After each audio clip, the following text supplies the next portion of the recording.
I'm Rezlar. I'm Frosty. As nobody's really engaged quite yet. Yep. Oh, there we have been. Oh, was that a triple stun for the Mystic? And welcome back to the Value Pack.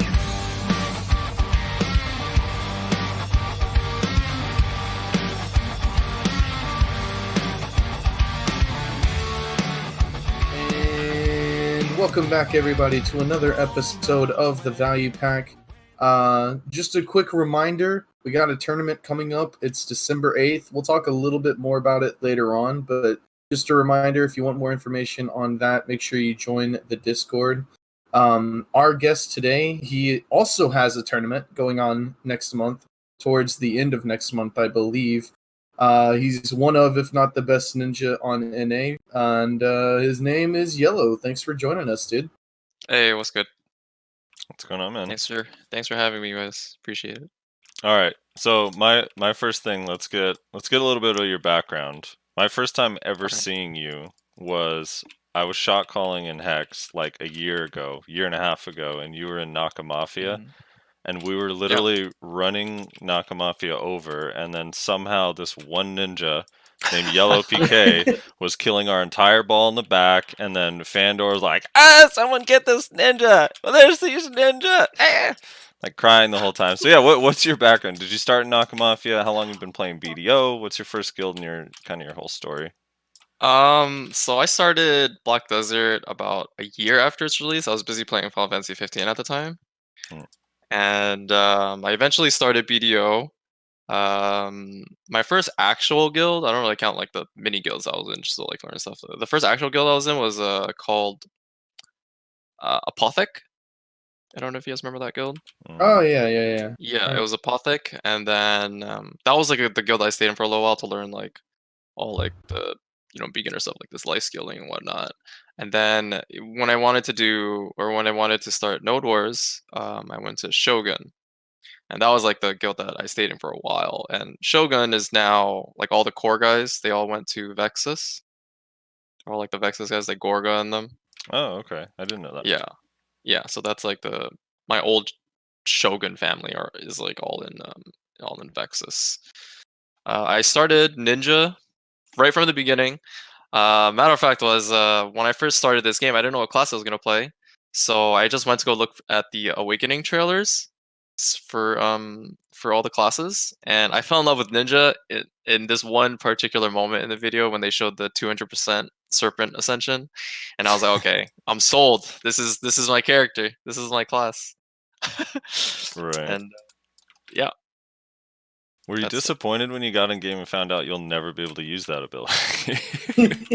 Was I disappointed that you can't use that skill that often? Yes, I was very disappointed. The fact that in order to get 200%, you have to absorb rage, or someone has to transfer rage to you. I thought that was ridiculous, but it's part of a trailer and it got me hooked, so. Yeah, I think the same thing happened to me with Sork. Not to a lesser extent. I saw the Sork like black hole and I was like, dude, that looks so fun. And I realized you can only do it once, like every once in a while. I was like, oh, that's so lame. Yeah. Cool. So you stuck with Ninja. Have you thought about re-rolling ever? No, I've never tried to re-roll. I love Ninja, like in and out. It's the most enjoyable class for me. Like I have a big history of high APM, or like playing high APM games like StarCraft, and so every other class that I tried playing, it was really slow for my hands, and I felt like boring. I'm not saying those classes are boring. It's just for me, I want to be able to have like a lot of input and a lot of like actions per minute. Wait, hold on. StarCraft. Which StarCraft did you play? I played StarCraft Brood War, so like the original one. Yeah. Yeah, and I played that for about 8 to 9 years. I played that game like crazy. I played it 8-9 years. What was your ICUP total rank? Did you play an ICUP? I played ICUP, but I didn't do the 1v1 ranking. Oh, okay. Yeah. But I played that game like crazy, and I really enjoyed StarCraft. Yeah. I got invited to join a WCG though. Did you? Like way back? Damn, that's crazy. It was Philippines. I was too young at that time. My mom was like, I asked my mom if I could like get a ticket to go to WCG or in Philippines, and she was like, "No, you're gonna go over there and you're gonna die." Like you're just gonna die. And I'm like, no, we're going there to play video games. We're not gonna go there to like sightsee and shit. But Yeah. yeah, she was very fit. I was a kid at the time, right? So it's understandable. I'd be going there like alone, so I don't really know anything. So Yeah, dude, I have a soft spot. it's all good. I still watch Brood War games and StarCraft I love 2. Brood War. Yeah, I absolutely love Brood War, and that kind of playing Brood War kind of gave me like the high APM, the high octane kind of playstyle or like enjoyment of video games. Yeah. That's probably why I love playing Ninja a lot. So Wizard was never gonna work for you. Huh? I tried it. I played it. It's now one of my boss alts, so I can't really play it though. Right. I feel like I would be so bored playing it. Dude, headbutt combo on Zerker, man. Ultimate APM. Just saying. Hey, Zerker does look really fun. I watched UFM Steve play. He makes that class look really fun. Yeah. Yeah, he's dude, Yofam's toxic. Out at mansions. What? That dude's so toxic. Dude, you know, like sometimes on Arsha when you're like running around just kind of dueling, there's like 3 or 4 people, and it always tends to be like a bunch of 1v1s, right? Like whoever killed you kind of go back and fight them again. And then like Yofam's over there just like, I'm in the middle of a combo against someone, and Yofam just comes up and Q buffs us both to death, and I'm like, all right, dude. Dude, he's trying to get the Marsha points. Yeah. This is before our point. Have you been participating in that at all, yELo? Like the point No, I haven't. I'm kind of behind now. One of my buddies is like really up in there, VCD, the ninja. He's like top 3, I think, in the leaderboards. And like he started right from the beginning. Like patch went live and he just went ham. Just went straight into it. Like I would have done it too, but I had to practice for the charity tournament for a little bit for the AOA charity tournament.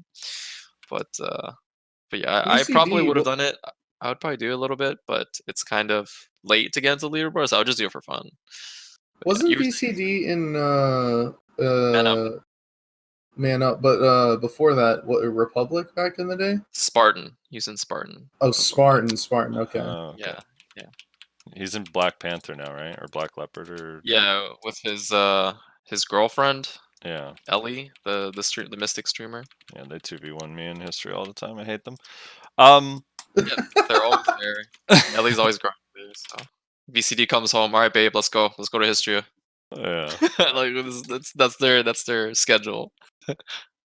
So speaking of the Arsha charity tournament, Yeah. I didn't get a chance to see it because I had to do family shit that day. Otherwise, I would have tried to participate. But how did that? I saw you got to the round of 8, I think, right? Yeah, we got top 8. Yeah. How did that match go down? You went against Laven's team? Right? Yeah. So the first 2 teams we played against, we were trying to like work out our nerves, so we are still kind of jittery. We didn't really get to warm up all too well.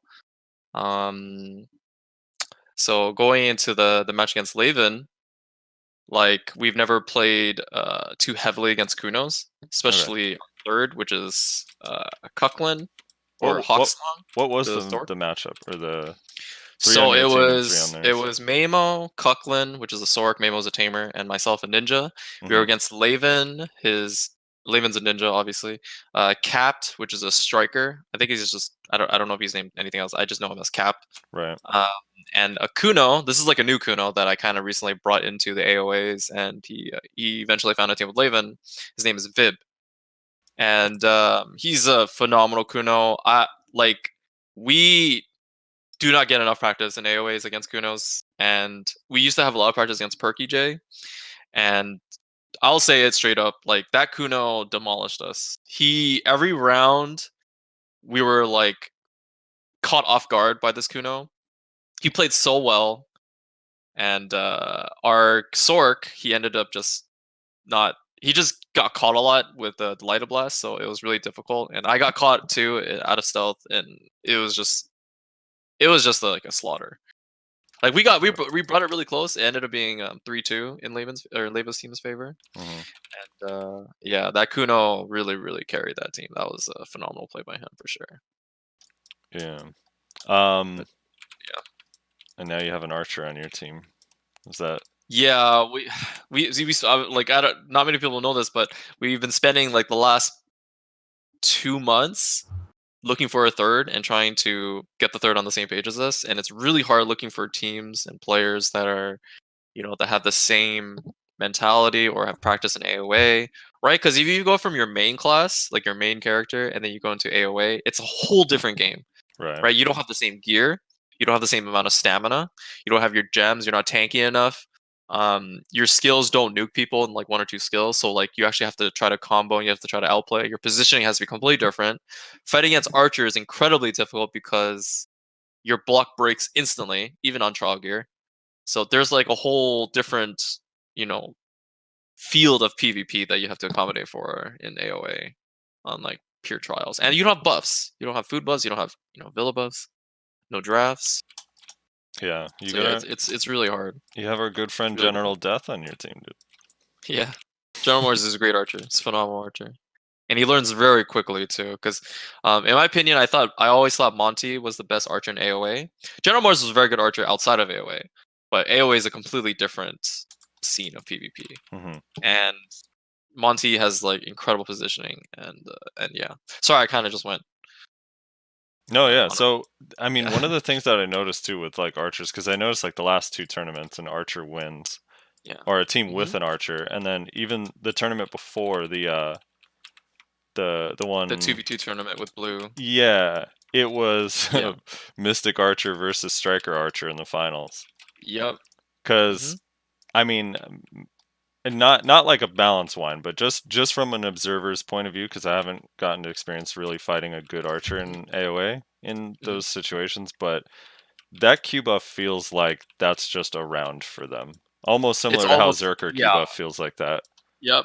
In my opinion, I think Archer's Q buff is probably one of the strongest Q buffs in all of AoA. Like out of every single class, I think Archer's Q buff is the most powerful.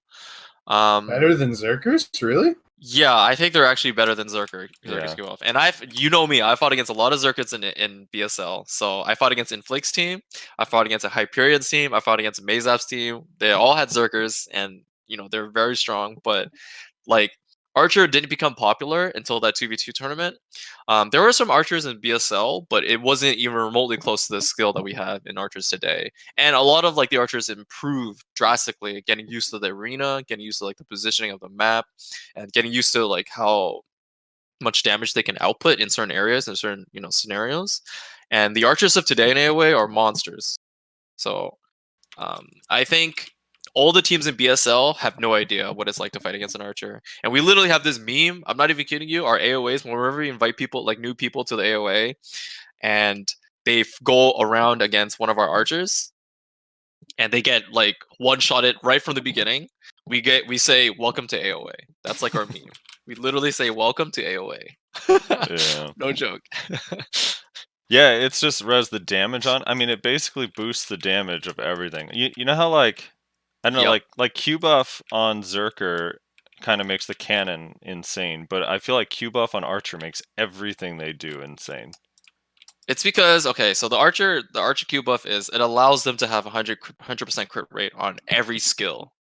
Okay, every skill is a crit. Right. Your auto attack, from your auto attack to your most powerful skill to your skills that have 0 crit modifiers, like skills that just have accuracy on them and they have 0 crit, now become 100% crit for 30 seconds. They also get modifier damage increase, so like their down attack, back attacks, their crit damage, all of those modifiers are increased by 15%. And they also have the ability, like they unlock an ability, not like an actual skill, but skills that have charge are now instant charge. So the moment you charge them, they can be cast and they get the maximum output of the skill. So that's something that allows them to cast and move really freely.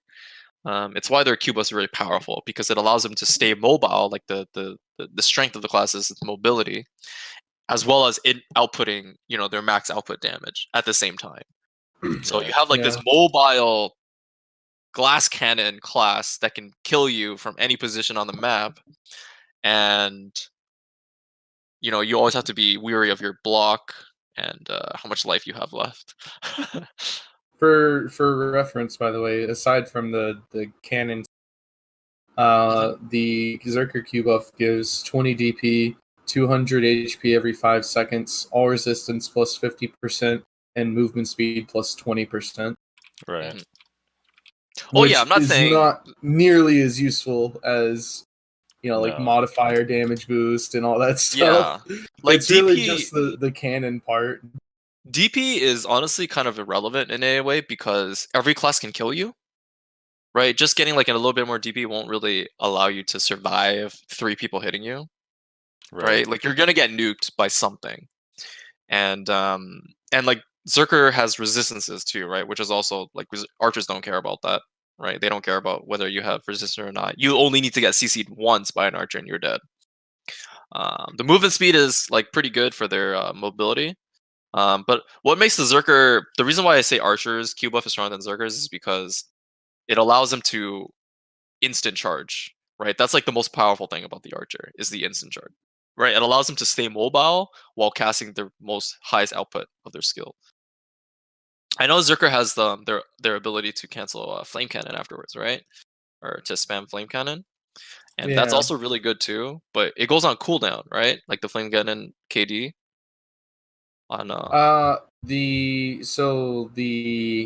The knockdown does, I believe, but the down smash doesn't for whatever reason. yeah, but down smash only applies when you're on the ground. So as long as you don't get the Right. knockdown right at the beginning, you can always play around that. So as I've fought so many Zerkers in BSL and AOA, I've learned that the first shot is the KD.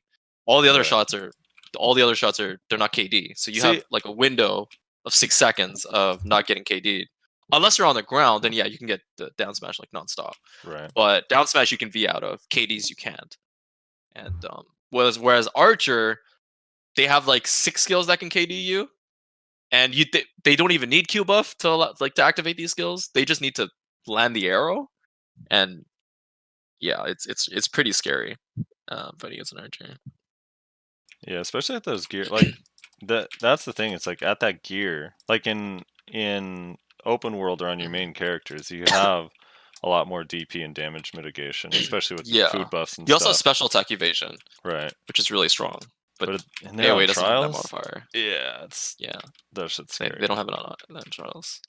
So, as far as just like generally AoA, Arena of Arshan tournaments and the way they work, is there anything you feel like is missing from AoA in itself, like the actual in-game AoA that you wish I think was Arena of there? Arsha needs a lot of polishing, like just UI polishing, being able to drag, players from waitlist to team A, or put up like a queue so you don't even need to drag people. Just put up like next team is up, and then people can just sit on their team or whatever, and then they just instantly get put into the arena right away.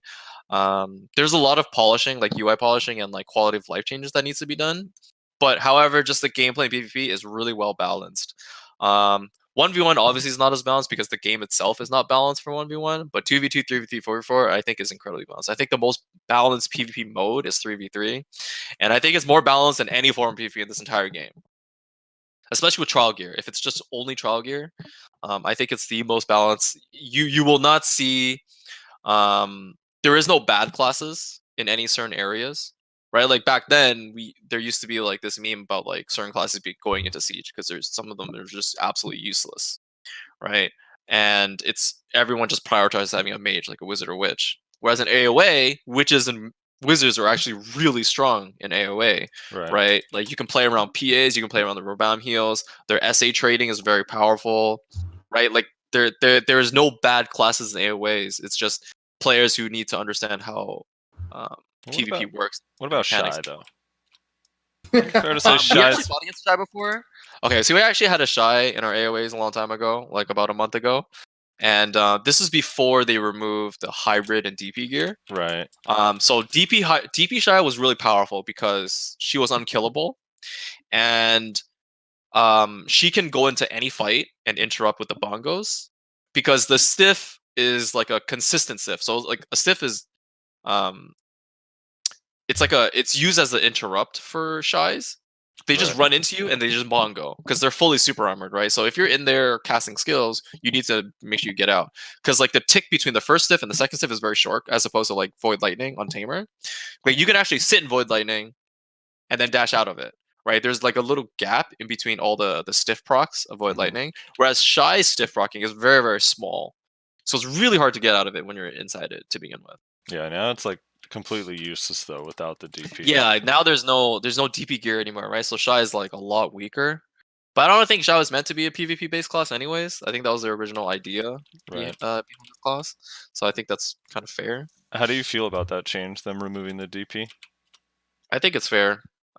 Mainly because some classes are useless against DP hybrids. Like if you've brought a soft cap DK versus DP hybrid Mystic or Striker, this DK will never kill the Mystic or Striker. Like Right. ever. You can have the best the DK players. We had Olive come in, we had Jose come in, we had Q come into our AOAs, and those are like 3 of like the top 5 DKs in NA.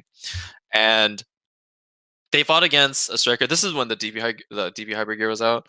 They did like almost 0 damage. Like they were able to kill the archers and the ninjas and kunos perfectly fine, but the mystic striker, they just vacuum, mass destruction, and you just can't do anything against it. It was really frustrating for them. But I think it's a fair removal. I think the only thing that would make it even more polished is having the ignore resist main hand. That's the only thing that almost every subclass will need. Because if you land like successful CCs and it just gets like your next CC that you follow up with like a float, it gets resisted. You just want to like throw your keyboard out the window. So Yeah. just the ignore resist main hand would be perfect, and I think a lot of players would agree with me on that. I know. I've always this is like pie in the sky dream, but I've always wished that if you successfully land a CC on someone while they're CC'd, they have 0 resist. In my opinion, I think would be awesome in the game. I just agree. in general. I don't like resist mechanics in this game. I completely agree with you on that. Mainly because they add resist to accommodate for the classes that are not mobile, like wizards and witches, right? So they have to give them something so they can survive against all the high CC based classes. Otherwise, they're just gonna get shredded. Which I'm fine with. I just like if I've already, it's hard enough to CC someone that's good. So if I've already CC'd them, like, oh, dude, because it's really tough. Yeah, there's a lot of classes that just don't even have. Like on a Sork, it's not so bad because you can kind of bounce around and do a combo that's high DPS. That's relatively safe. But on some classes, like a lot of Kuno's combo outside of the spin, like I guess if you just spin, you're safe. But if you don't spin, like the rest of that combo is not safe. Yeah, it's not safe. So. Yeah. Oh, and it's so triggering too. Like when you die because you overcommitted to a combo that they resist. Yeah, and they just get up and they're doing this, mashing their grab. They're mashing the grab. This is what they're doing. It's pretty triggering. That's happened to me a couple times when I fight against like a Zerk or a striker, and I'm like trying to combo this person. They just get up and just grab me, and I'm just like, okay, well, all right, I'll accept that. It's part of the game. Yeah. So speaking of 3v3, 2v2, they said we had that like developer note thing a couple weeks ago where they said they gave us some kind of horribly worded thing that says if you guys want this, we'll consider adding it, which is so stupid. Anyway, like yes, we definitely want to just add it. Like what the hell? So just add it already. Yeah. I know. You want a ladder, I presume. Oh, of course. Our entire AoE community would love ladder system, ranking system, yELo system, matchmaking system, a queue system. Basically what World of Warcraft has, right? But in BDO. Right. And not only just 2v2, 3v3, 4v4 ladder, I think BDO would benefit a lot from having like other battleground modes. Like we have RBF, which is great, but like people love it. And it's kind of stale now because there's nothing else we could do outside of Siege and Node War. And I think a lot of players would love Capture the Flag. That's for sure a game mode that people would love to play. I think great is overselling it, honestly. Really? I mean, it is good. I think BDO. RBF is good. It's just another... Yeah. My thing is like I think a conquest thing, like almost like having lanes similar to like a MOBA where like you're taking control of points. They had this thing in Ion. I've talked about this on the podcast before, but Ion had this game mode called Dredgian where you would go kill a pack of mobs and then take over a tower. And the longer you controlled the tower, the more points you'd get. And you have another team of 5 on the opposite side that starts. And you guys are basically trying to take over the towers, kill the mobs, and then kill each other. And it was so much fun. Yeah, Guild Wars has a battlegrounds like that as well, where you just like if you sit like more than one person on a platform, it captures the platform faster, and then people are just like trying to take like 3-4 platforms the entire map, and the more platforms you had, the points rack up faster. So if you don't have any platforms, you just go up like 1 point per second. Whereas if you have like multiple platforms, you can go up like 5 points per second. And after 15 minutes, how many points you have, you end up winning the game. And just having multiple like PvP modes is, I think, would benefit a lot. It would bring in a lot more players for sure.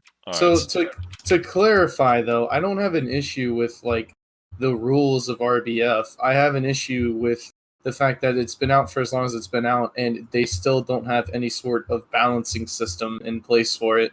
So you have Yeah. issues where you have all these like Stacked game gearlets. You have all these players. gearlets on one team, and then I have half of Snake and a quarter of Cho on the other team. Yeah, It's like, that what the happens. fuck is this? I think I've talked about this before. I think the easiest way to balance RBF is to have a gear score number on your like in your gear, like in your inventory, mhm. and then it would just balance it like left, right, left, This right. this is what triggers me about that. They Like have it they in team literally battle. have it in team battle. They already implemented this system and they just haven't moved it to. So do you remember team battle, yELo? I don't know. Yeah. So Yeah, obviously no one we plays played it. it once. I remember. Yeah, because Yeah, nobody played. the way that one works is it goes the highest gear score person that joins is on team A. The second highest is Mhm. team B, the third highest is team B, and the fourth is team A. And then from that point it just goes A B A B A B. And like Yeah, that is all that's fair. even if it's not perfect, it would still be better than all of Snake on one team and then Reslar and his Clash Yeah. buddies on the other. You know what I mean? Exactly. Yeah. So, as far as like let's just say they did implement a ladder with a ranking. I have two questions for this. One, should it be trial only, or should they allow trial only and a main character ladder? In your opinion? I think it should be trial only. I think trial only is like the future of PvP. Equalized combat I think is the most fair. But they can probably polish it a little bit more in terms of like certain classes need to have better damage output on trial or something like that, just so they can accommodate like the weaker classes like DKs or Sorks. I'm not saying Sork DK is bad. I'm just saying sometimes they're in certain scenarios their damage output is not even close to being good for Right. for trial. And I know Korea has like an AOA tournament, so hopefully it's really popular over there, and everyone agrees that trial PvP is probably the most balanced. Because if you bring your main people, like main gear in there, I think there's always gonna come down to SA trading, and that's a different form of PvP. Like if you compare your mains to trials, a lot of people may not understand this. There's a whole different style of play when you're main versus your trial. Like if your main is really geared and really tanky, you SA trade, right? Like you play differently, right? Because you can survive in the SA trade, right? So you SA trade in your favor, whereas on trials you can't SA trade all the time. You want to SA trade against a Q buff archer? No, you're not gonna do that. You're gonna SA trade against a witch that is mid cast voltaic balls? No, you're just gonna get like chunked 80% of your life. Whereas on your main, you can tank these skills while SA trading, right? You can't do that on a trial. So just having that, the difference is it changes a lot of the PvP, and it's probably why I think trial PvP is the most balanced. Yeah. Yeah. Yeah, I personally think both options should be available. I just think it would, Yeah. To help emphasize, because grinding grinding takes forever, and I don't want, Yeah. if I I'm know. grinding this much You don't want time it and to then completely remove out of the game. right. Exactly. The other thing is, do you think there should be rewards in? Oh if hell they yeah! added There needs it? to be incentive. I definitely agree. There should be incentive. There needs to be a way so that players who only PvP can still progress through the game. Like obviously, that you don't want them to be progressing faster than a player that grinds all the time, right? But you want them to be able to progress so that they don't completely feel left behind, or they don't feel as though AOA or ranked arena is a waste of time, right? So it could be something as little as giving them XP. To like equivalent of grinding for 1 hour at trees or something like that. Just equivalent of that. Right. Or like maybe not as much as Histria silver income per hour, right? But like maybe similar to trees income per hour, which is like 40, 50 mil an hour, versus Histria, which is like 100, 130 mil an hour. Maybe not as much as Histria, but like maybe like a in between wouldn't be so bad. And not just silver incentive, it could just be like enhancing incentives, like giving people like shards and hards or memory fragments or one crown stone. blackstone.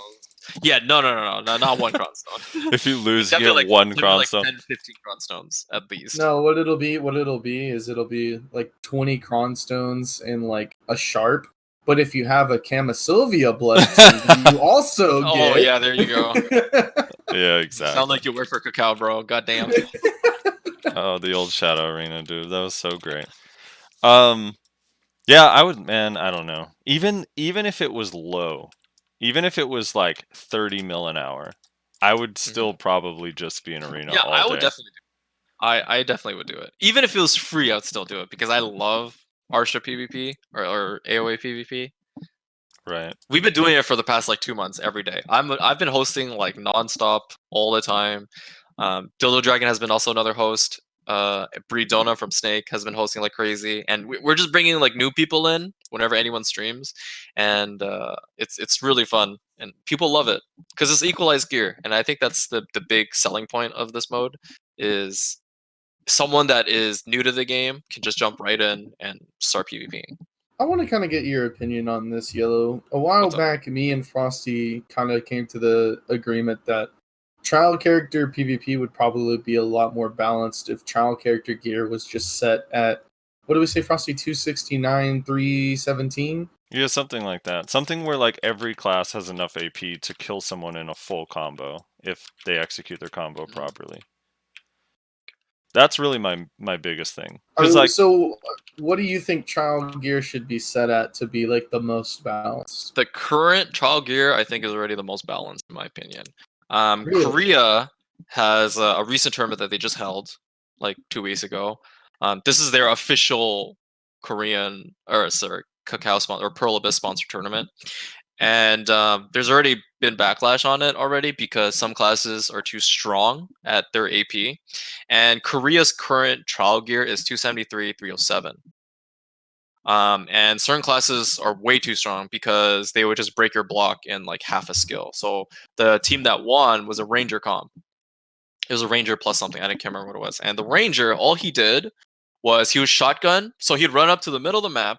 He would shotgun, but he'd go backwards, right? So as you're chasing him, you're just taking so much. You just die because 306 DP or 307 DP is like nothing against 270 AP. How did they have less? So they have already had backlash on it. Yeah, they've already had backlash on it saying that the trial AP is way too high for the DP. And so they're considering going back to the 253, 257. Well, our current trial grade, like what we have right now, is what Korea is planning to go back to.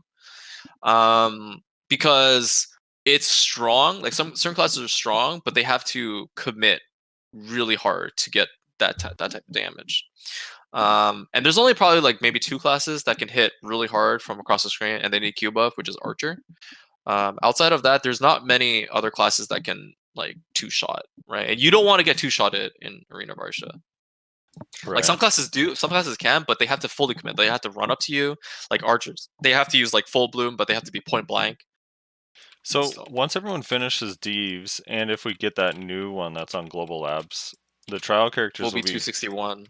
Is it 260 or what are they right now? Right now, 260. Right now, trial characters max is 257, 259. Okay. So when we get the new adventure book, whatever it's called, it's gonna be another +2 AP, right? I think it's only +1. So I'm pretty sure it'll be 260. Yeah, 258, 260. Yeah, which I think is would be decent enough, right? And that's perfectly fine. Like I think it's right now it's really balanced. Every class can kill like pretty efficiently.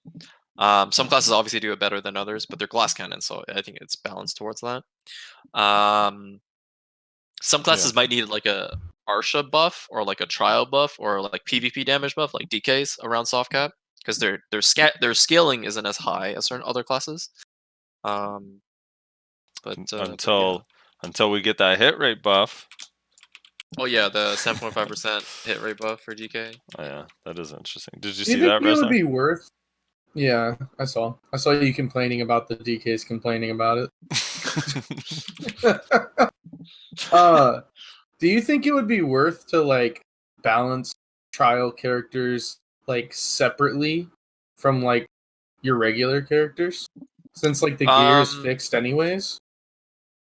I think it's like some classes really need certain balancing, certain like damage tweaking, and it's not just for AoA. I think even outside of Arsha, like DKs are pretty weak at soft cap. Yeah. Fighting against like 310 DP, I think like trial DK or just DKs alone are pretty weak around that point. They just don't do enough damage. And Sork to a certain extent, right? Like if you like full combo in 1v1, Sork can drop anybody, right? But in AoA, you don't have the luxury of sitting there for 5 seconds comboing, right? So you have to like hit and run, hit and run, hit and run. And in that regard, Sorks are pretty weak in that particular section.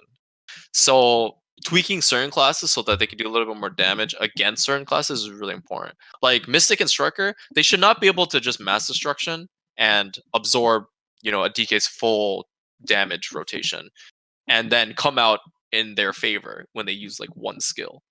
Right. So I think in that regard, yes, one or two classes need like a little bit of damage tweaking against matchups. Like DK's damage against Ninja Kuno is perfectly fine. It's just when they fight against like the magic resist classes, like the gauntlets, it's a lot harder for them to deal with them.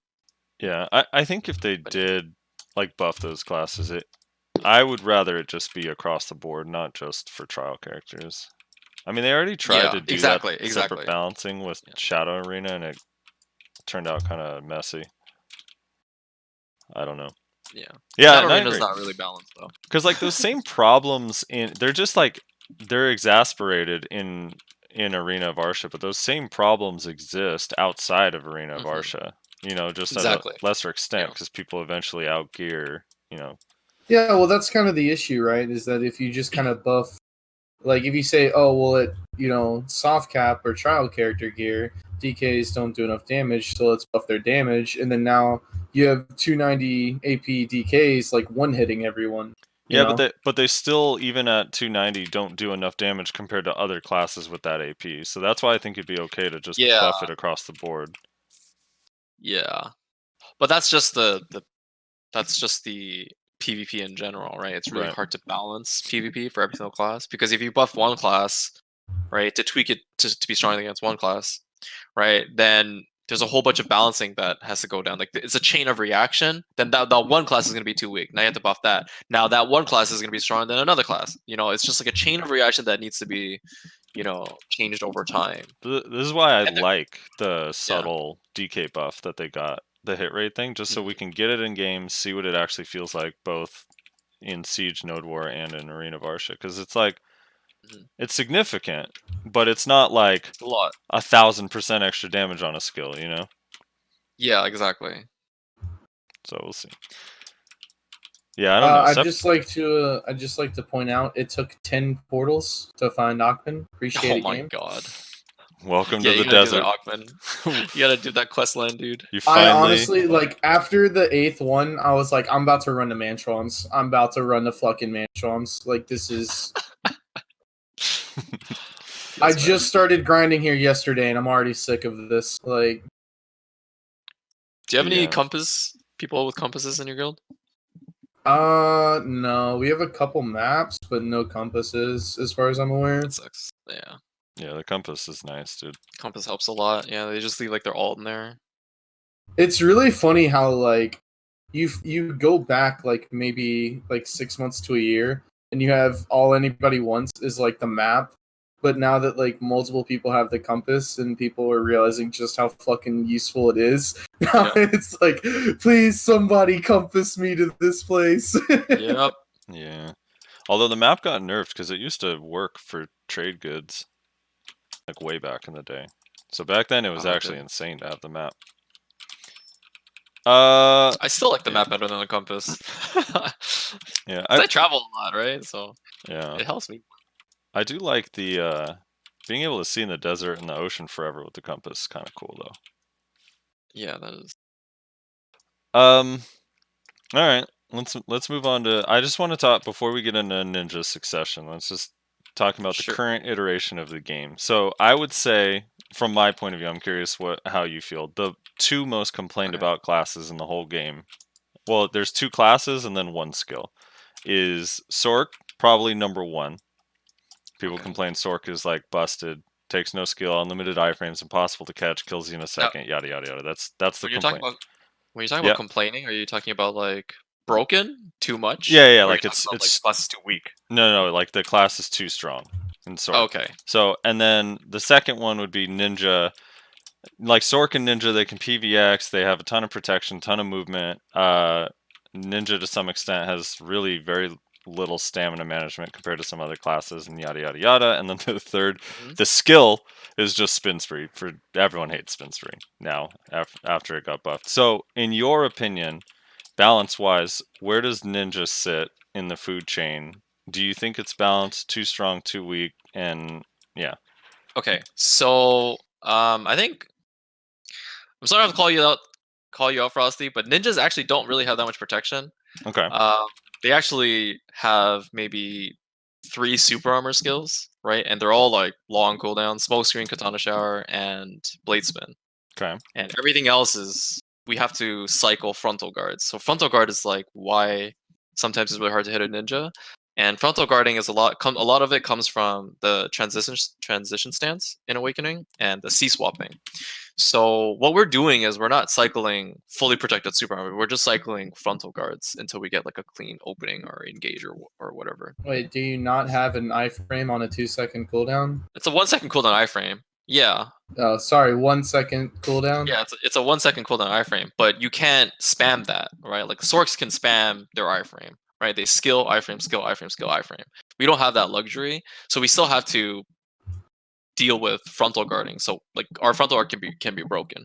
Right, Right, just super armor understand my point of view. It's like the pot yeah. calling the kettle black. I'm just saying. Yeah. I'm not. It's still ninjas have protection. I'm not saying they don't have protection, but we're comparing it. You're comparing me like ninja and To the sword. sword. Well, no, Yeah. I wasn't comparing. I wasn't even doing a direct comparison. I was just saying those two classes okay. are complained about most. Yeah, I wasn't comparing those two directly. I was just saying those two classes you probably hear the most whining about. Like if you go to like a guild RBF, they come out, everyone's like fucking ninja, dude, or fucking Sork or whatever. You know, those two. I wasn't comparing those two. Or saying they have fucking spin. Yeah. Fucking Kuno Yeah, spin. so ninja in that regard, yes, they have a pretty good consistent rotation of protection. Same with Zorks. Mhm. I don't think ninjas are incredibly broken though.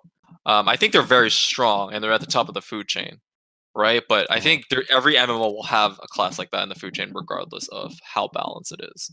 And I think there's another thing where, in order for ninjas to look broken, there's like not every ninja can do that.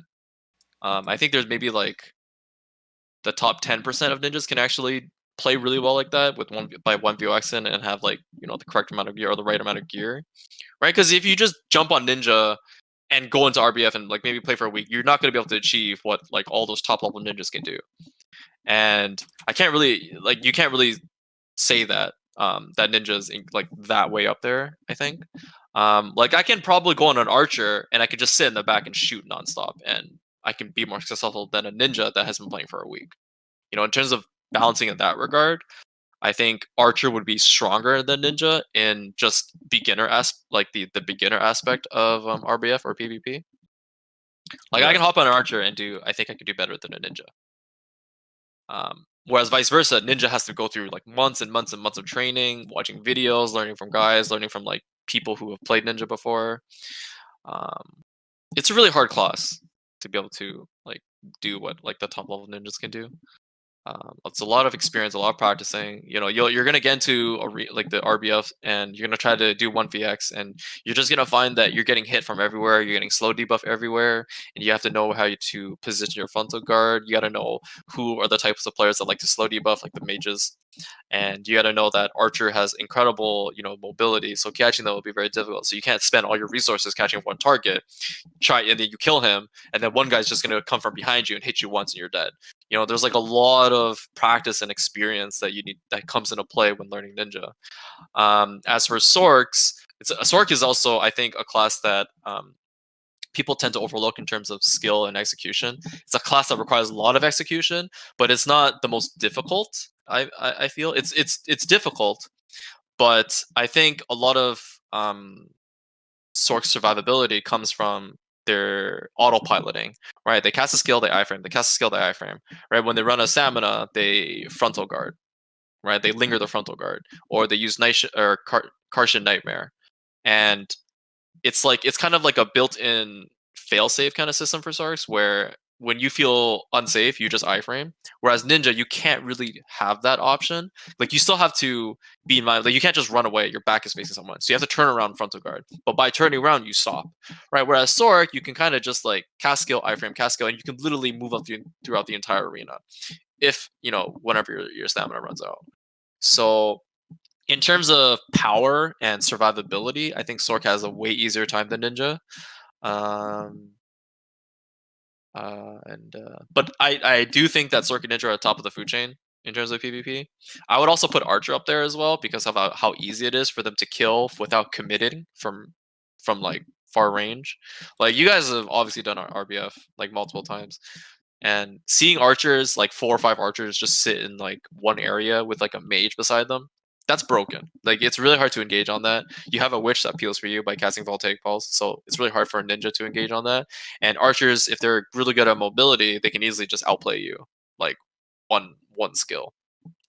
So Right. I would also put Archer at the top of the food chain in terms of just raw strength in numbers or raw strength in range, because range is one of the most powerful mechanics in this game. Just having some form of range CC, range damage is really powerful.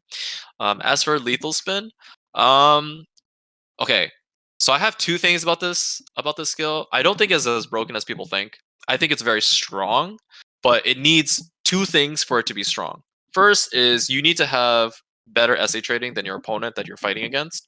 So if you're SA trading against a witch, and you're both, we're obviously comparing equal gear. Both Mhm. players are 280 AP. Both players are 310 or 316 DP, whatever the gear matches. A witch would actually SA trade in their favor every time. Voltaic Pulse has a built-in evasion debuff %, and it's also a super armor and a bound. Okay, so it's a built-in CC, built-in super armor, built-in evasion debuff, which is really powerful against Ninja Kuno because they rely heavily on evasion. So if you SE trade into that, you're losing evasion already, so you're going to be losing damage based off of the evasion and the multiplier, and you're standing. Whereas spin is only really strong if you outgear your opponent, or if they're already on the ground through either Delighted Blast or Indignation or from a Shadow Stomp. So in order for the spin to completely slaughter people right away, they're either much less gear than you, or you SA trade in a scenario that's more favorable to you. So let's say another skill like Cataclysm or Bolide of Destruction, which is the meteor that wizards have. Those skills don't have any debuff modifiers on them. So a Kuno that spins in SA trades against those 2 classes, they would be in their favor, right? But you can't do that against a witch. You know what I mean? So like it's only strong if in certain scenarios. And if you outgear the person, then yes, spin is incredibly powerful. But that's just you outgearing them. That's not how powerful the skill is, right? The skill makes it easier because you outgear the person. But if you're equalized geared in the correct scenario or the scenario that doesn't benefit then Kuno, then spin isn't really all that powerful. Now, if we're talking about down attack spin is very powerful. So, but that requires one of the requirements, right? They need to be either CC'd already, that's on the ground, so the down attack can multiply the damage even further, right? So, I think it's a properly balanced skill, and I think a lot of people just don't know how to deal with it correctly. So they just run into a Kuno, mindlessly, and they go, okay, let me just SA trade against this Kuno that has like 40 gear score more than me, and try to come out on top. That's just not going to happen. Right. But if you put like a witch that has the same gear as this Kuno, right, and just throw the witch, slow debuff the Kuno with paralysis, which is a heavy slow debuff, and then you Voltaic Pulse, the witch will trade in favor every time, any day of the week. Right. Yeah, but in fairness, Voltaic Pulse is probably one of, if not the most loaded single ability in the game. Yeah, it's one of the most powerful, but the mages need skills like that, right? They don't have high mobility. So they need skills that can plant them down and allow them to trade against a class that should usually trade in their favor, but we just need that kind of stuff. So Mages need I think that. that's- Meanwhile, Wizard cries in a corner. Yeah, which is by far stronger than Wizard at this moment, just because of that the evasion buff being on the correct skill. Like if Wizard didn't have the magic DP debuff and evasion debuff on Aqua Jail, if it was on Cataclysm, it would be way better. Because Aqua Jail is like a mediocre skill compared to Voltaic Pulse. Those are two skills that got the debuff, right? Yeah. Voltaic Pulse is already built in, probably one of the best skills in the game because of that debuff now. And Wizards could have been just as good had their debuffs portion of the skill was on Cataclysm, because Cataclysm is their The equivalent. their bound, yeah, the equivalent of Voltaic Pulse, yeah. But it's just not the. It's just not. It's on the wrong skill, and that's all it is. So I'm writing all the spin spree defenses down because that one's hard to argue. Everyone complains to me about them. Like, well, my thing is too is like, if you actually are playing the Kuno, it doesn't feel how everyone thinks it feels, right? So like I'm a serial re-roller, so I've played in the last like 2 months. I played a lot of Ninja, Sork, and Kuno, like those three specifically, and Kuno the most. But it's like, here's one of the things that I always find so funny when someone complains to me. I'm like, well, what's your issue with spin specifically? Like, let me know. It's like, well, a Kuno's just walking around concealment, and then they spin and kill half your guild. I'm like, that's not. No one spins directly from concealment. It's not a thing. It's just not a thing. Like, it's not how it works. And there's in a war where like there's countless times where I'm like, maybe I can get this kill if I catch them off guard. They're all in the back. I'll like shadow stomp in, C-swap spin on their back, and I end up dead with no kills. Like that happens a lot. Yeah. So I'm just like, dude, it's not. It is a very powerful skill, but everyone makes it seem like it's just like a one shot. You just go and kill and brain dead. It's the people that don't really understand how certain mechanics work or certain skills work or how much gear discrepancy there is. Right? Those people is like the majority, and majority complains, and when majority complains, they don't really look at what a top level player looks at, right? And just because the majority complains at it doesn't necessarily mean that it's like the correct information.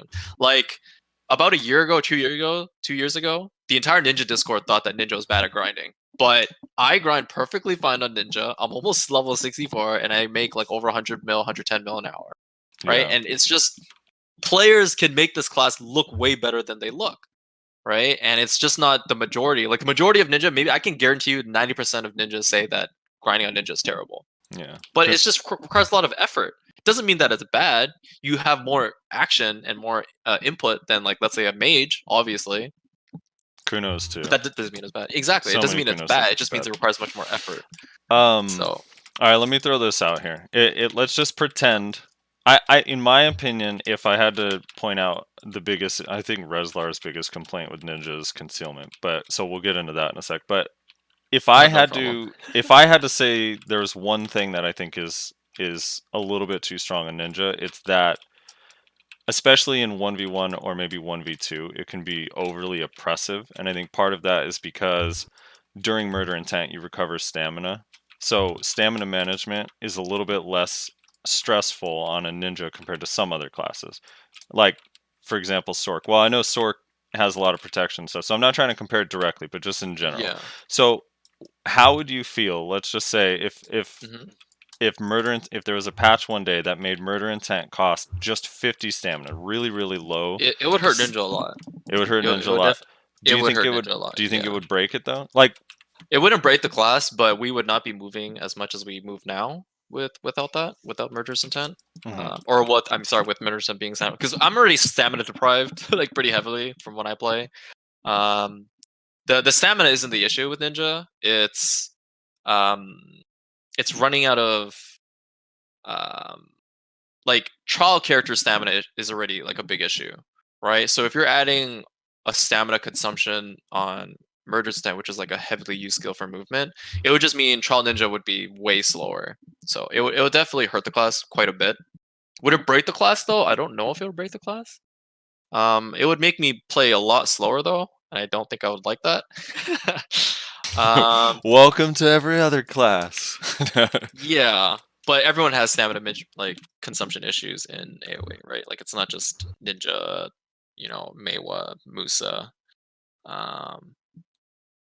Honestly, I would just enjoy if they gave us more stamina as like a passive. Like, if you're a class that utilizes a lot of stamina, I don't mind having a skill that has puts stamina consumption on a skill. Just give us more stamina to begin with, so we don't run out on one burst scenario. Right. Like a burst of movement, we don't just run out instantly right away. Or allow it so that we have skills that can recover stamina. Like, if you cast like Brace or something and recover stamina. Like I don't give a shit if Brace gives me WP or HP. You know, like it's not really that useful, to be honest.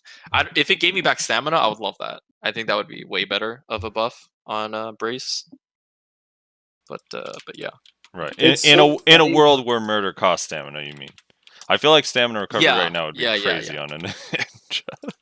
It's Yeah. so funny whenever I 1v1 ninjas in like BA or something, Mhm. and I see them cast like the heal or whatever, their E buff that heals them, because they're just not thinking about it. They're using it as the heal, not the E buff.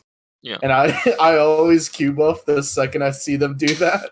And they're always like, "Why'd you Q buff me?" I'm like, "Use your class buff, dude. I'm using mine. The fuck? What's this unfair what's this unfair standard I here?" respect it, dude. I respect it. You see the ninja E buff, you Q buff yourself. I respect that. I know Q buff Zerg is really strong, but I would respect it. If I E buff, you know, I shouldn't complain if somebody else uses their class buff, right?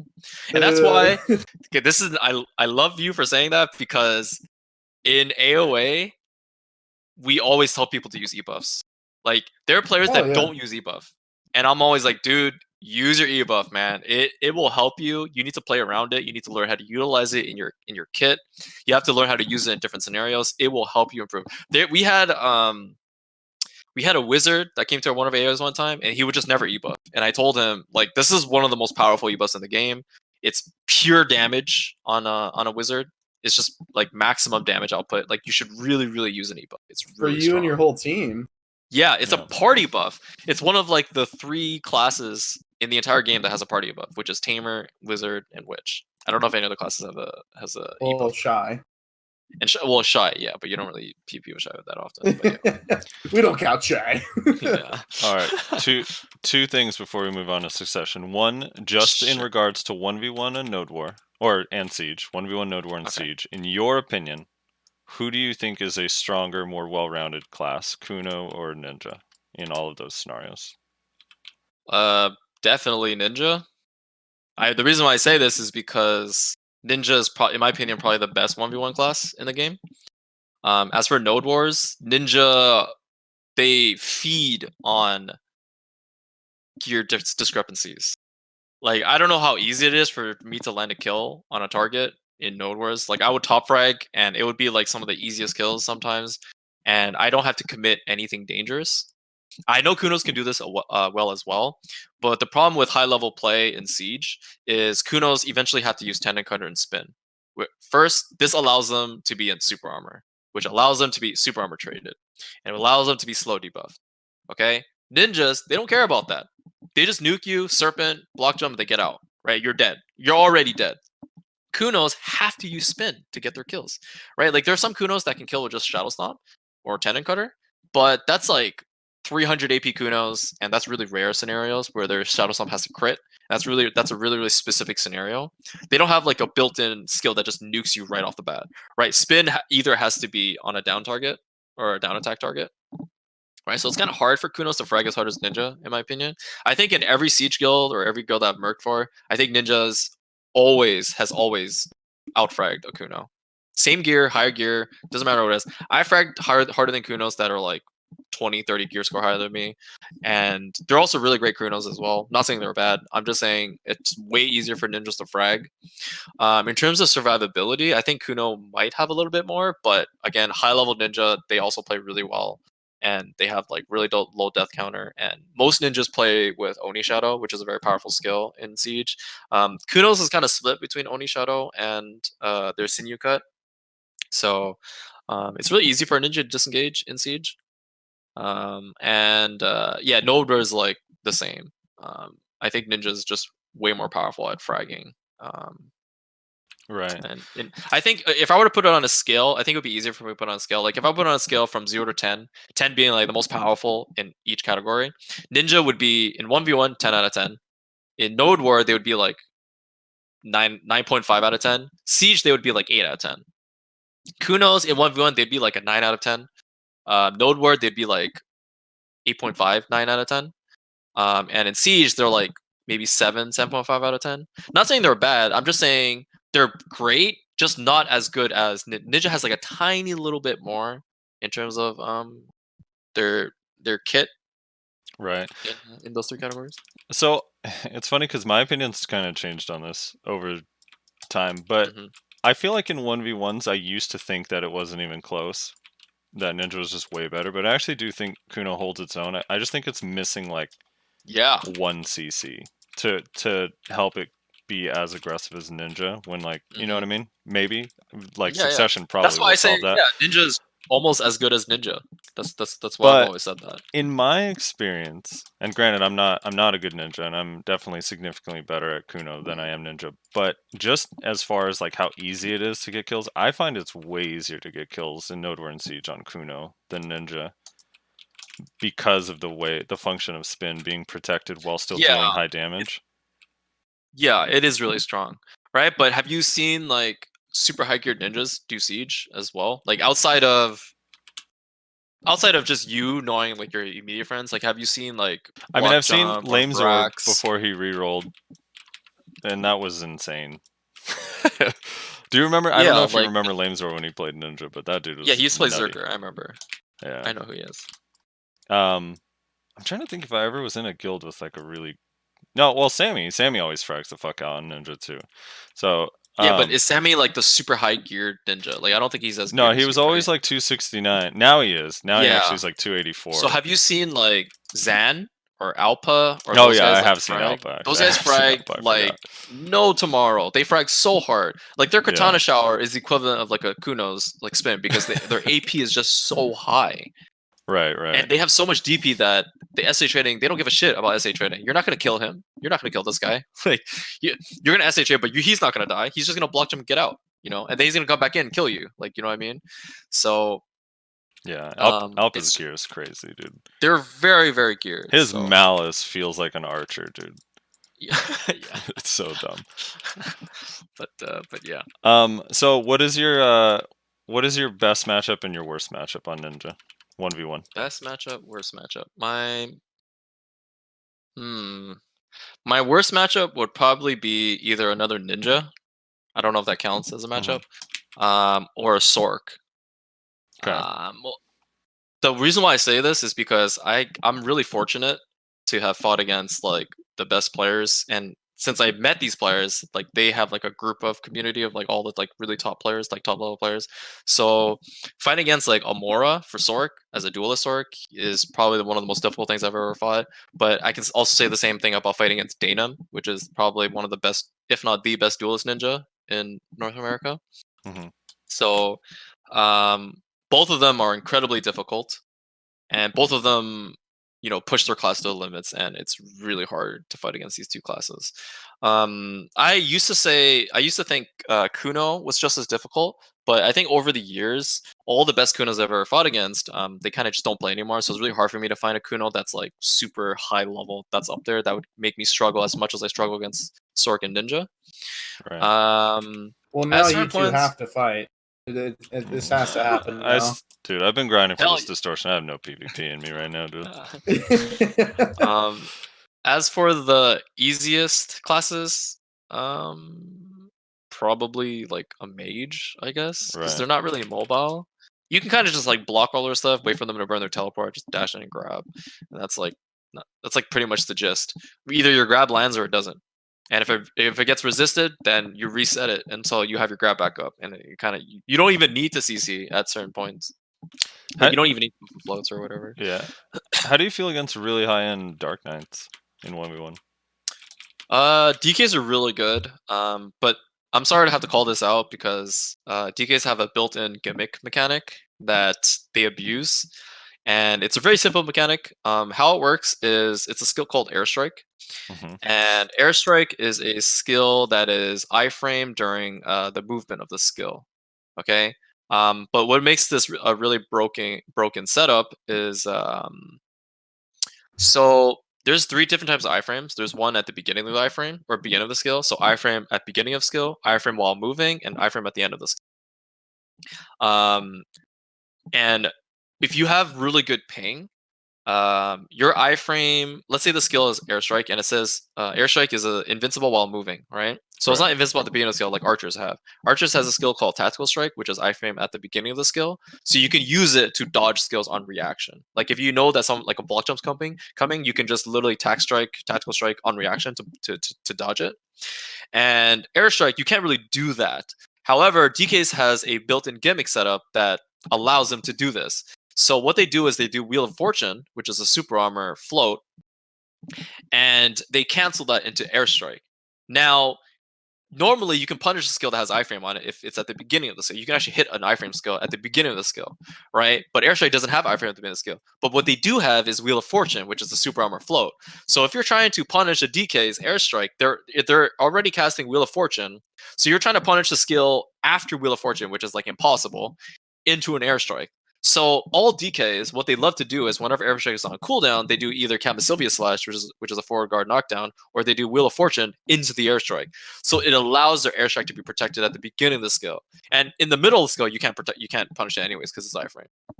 So DKs, you like hold a super high level DKs. All they do is they go around Wheel of Fortune airstrike or Sylvia Slash airstrike, and it's really hard to catch that, but in order to beat them, you just let them burn this, and then you punish whatever skills they use after that. So, like, now that I've understood how to fight against DKs, I would just never try to engage Wheel of Fortune or Airstrike.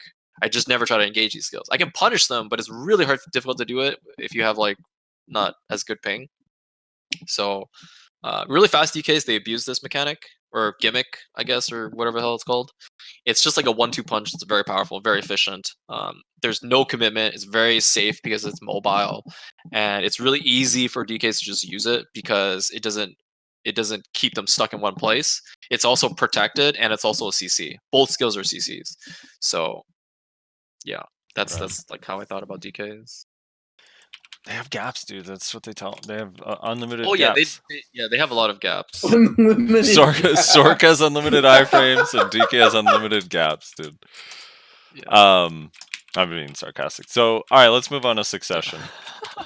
Sure. Hold on, I wanted to correct something you said earlier. I don't have a problem with concealment in its current state. Yeah, let's talk about concealment real quick. Well, I thought you hated concealment because it wasn't fair. No, I used to before they nerfed it. Back when it was like absolutely insane. But post nerf, I don't really have an issue with it anymore. I mean, it's a really powerful ability, but they kind of need it to be a ninja. Yeah, here's my thing with it, because I do still hear a lot of people complain that concealment is like it's busted for like Node War and Siege. First of all, no like respectable ninja or Kuno uses concealment in BA generally. Although we probably should a little bit, you know, just to throw them off. But I feel like in Node War and Siege, here's always been my thing, because everyone's like, oh, like they're just in concealment, I get caught out. But I feel like really good players like rarely get caught by concealment. Either they're a really good flex player, so they're aware that there's probably a ninja nearby, or they keep an eye on the minimap, because you generally see a ninja or Kuno dot on the minimap and then it disappears, and you know I need to be protected or stay away, and the movement is slow. Or if you're with the ball and you're actually following shot calls and staying with the ball, it's really hard for a ninja and Kuno, even if you're very good, to just straight up engage a ball. Exactly. Yep. So I've never had an issue with concealment since the changes. Now, old concealment, whenever I watch like an old video of a Kuno, it blows my mind that they're running around with fucking Oni Shadow recovering stamina. Oh my god, dude. Yeah. The good old days. The stamina nerf version, is like a perfect fix. The stamina nerf. See, like that version, I definitely had a problem with.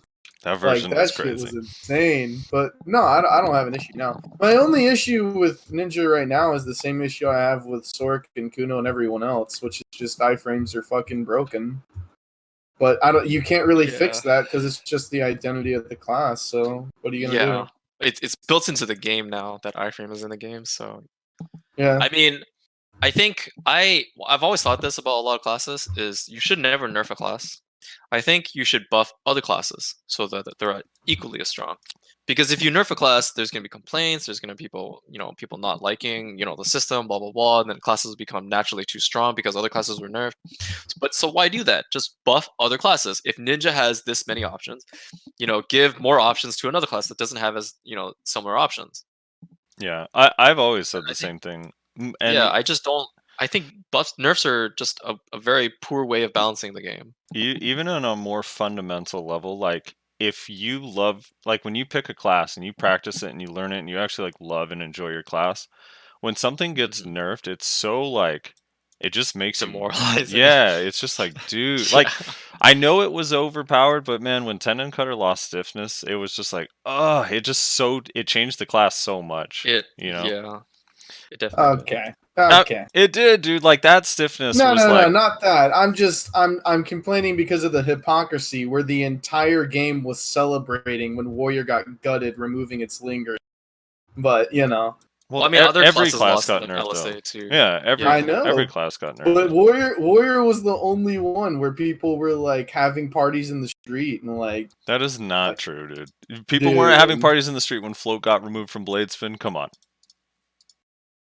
Yeah, Bladespin Float was really broken. Yeah, that's if I were to talk about like the top 5 skills of all time in BDO, Bladespin Float would be like Of top course- 5.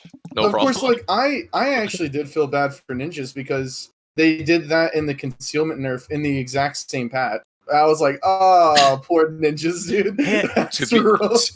I think ninjas are balanced now, though. I don't think they're as broken as they used to be. I think they're fine. You need to be a really freaking good ninja to play ninja well at this point now. I was just Ninja's like, been nerfed a lot. I don't really like if you can fix balance by buffing, I prefer that. I'm not a huge like advocate for nerfs. So like seeing 2 huge nerfs to a class in the same patch, I was like, oh, that's rough. Hold on. It was 3 nerfs. They also removed the half-ass super armor from Moonlight, alright? Oh yeah. They also removed super armor from beheading as well. Yeah. Super armor. That one was a really heavy nerf. I just wish that they need to just buff DR, please. Alright. Ninjas, speaking of Bladespin Float, you guys got it back with Shuriken Flight. Maybe. Yeah, it's not the same though. I'll get into that. Okay. Alright, so Ninja Succession. You've been playing it, came out this week. I'm just gonna have this I'm gonna have Chemo's video just running in the background while you talk about it. Yep. So yeah, give me kind of your initial thoughts on it so far. Okay, so I woke up. My Discord pinged the shit out of me when Ninja Succession came out. They're like, yELo, go try it, blah blah blah. And I was really excited. I went to the Chemo's video and I saw it, and I was kind of disappointed because, initially speaking, I love Ninja because of movement. So when I saw Succession, there wasn't a single movement skill in Succession. Okay, this is my first initial look. And I thought to myself, okay, so they must have like more super armors and stuff, right? So I found out that ninjas have a little bit more super armor in Succession. And that was a plus, right? And then when I got to eventually try it out, and I was like, oh, okay, this is actually pretty good. You can actually cycle full super armor now, which is pretty strong.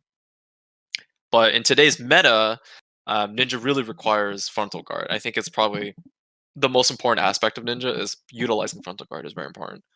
And there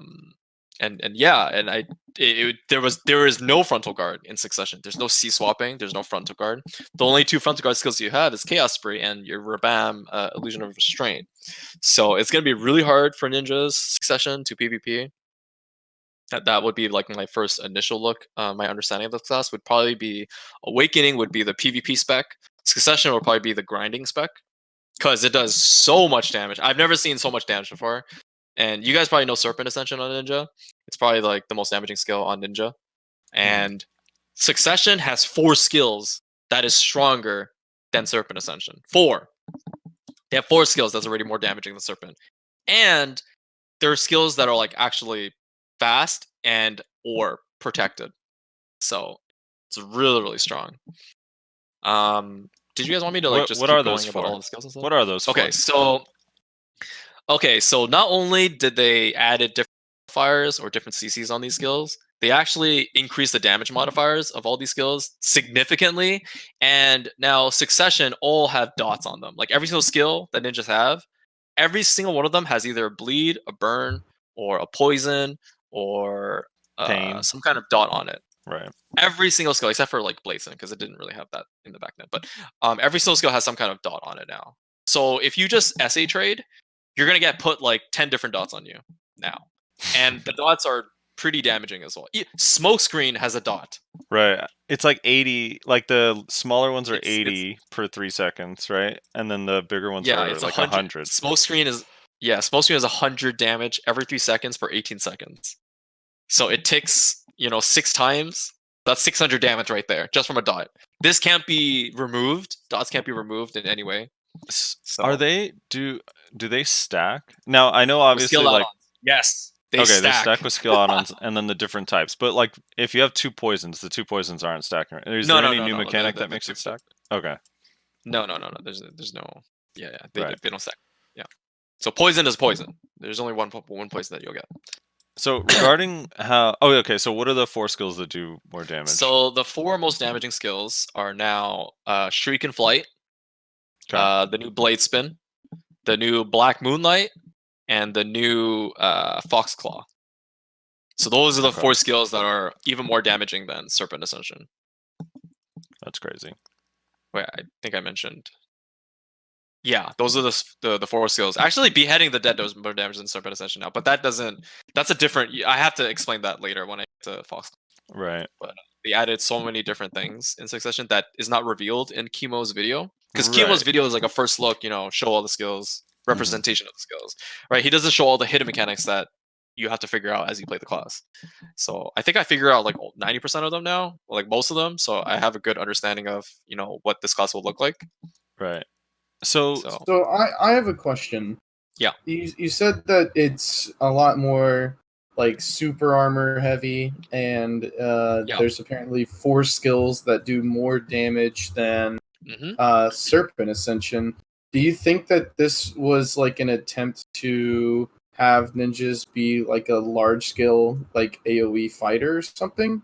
So my guess is, so my understanding of Succession is this is to balance the players that play on Xbox and PS4, because some classes in Awakening is way too mobile or too difficult to play on a controller. So they made Succession so that it's an easier mode to play in for controller players, like players that play with controller. Whereas like if you play a Sork or a Ninja or Kuno on a controller, that's pretty difficult. Like it's really difficult to play with all those skills, right? So that I think they built a Succession and made it easier, so you don't have to camera turn and mouse control and have less movement, so that you can still be good, right, as a controller. That was my understanding of Succession. That's what I believe that's the reason why they made Succession, to port it over to PC. And so when I got to try Succession, I think that Succession is going to be a really strong grinding spec, not necessarily PvP spec in large scale or node war, mainly because ninjas have no frontal guard and their movement is like really different than their Awakening, because ninjas movement is really heavily dependent on their Awakening C-swapping and silent charge and murder's intent, right? But you don't have that option in Succession. So in order for you to be really mobile, you have to utilize the new hidden movement mechanics, which I'll show you guys like after, I guess. So I don't know how I'm gonna show you guys, but yeah. what if you are like an evasion spec with like 346 DP and you have like 700 or 750 evasion? Do you think then it kind of changes it for large scale, its viability? Like I mean, if you can rotate SAs and it's not going to get you killed yeah, instantly? it would be pretty strong, but again, you're still gonna get slow debuff like crazy, which is a very heavy debuff on Ninja. Whereas with Awakening, you can just frontal guard that and just block the slow debuff. Like it just won't go through. Whereas if you're just super armor cycling, you're just gonna get slow debuff, and then it's gonna be so hard for you to disengage because you don't have those extra movements that Awakening has to give you that option to disengage freely from a fight. Like I feel like when you get to a point when you have that much gear, I think you're gonna go in, you're gonna nuke, and you fight against like top end PvP players. Obviously, you're gonna go in, you're gonna do your nuke, you're gonna kill like 3-4 people or 5 people, but you're just gonna either slow debuff and then you have to pop your V right away, or you have to escape right away. Right?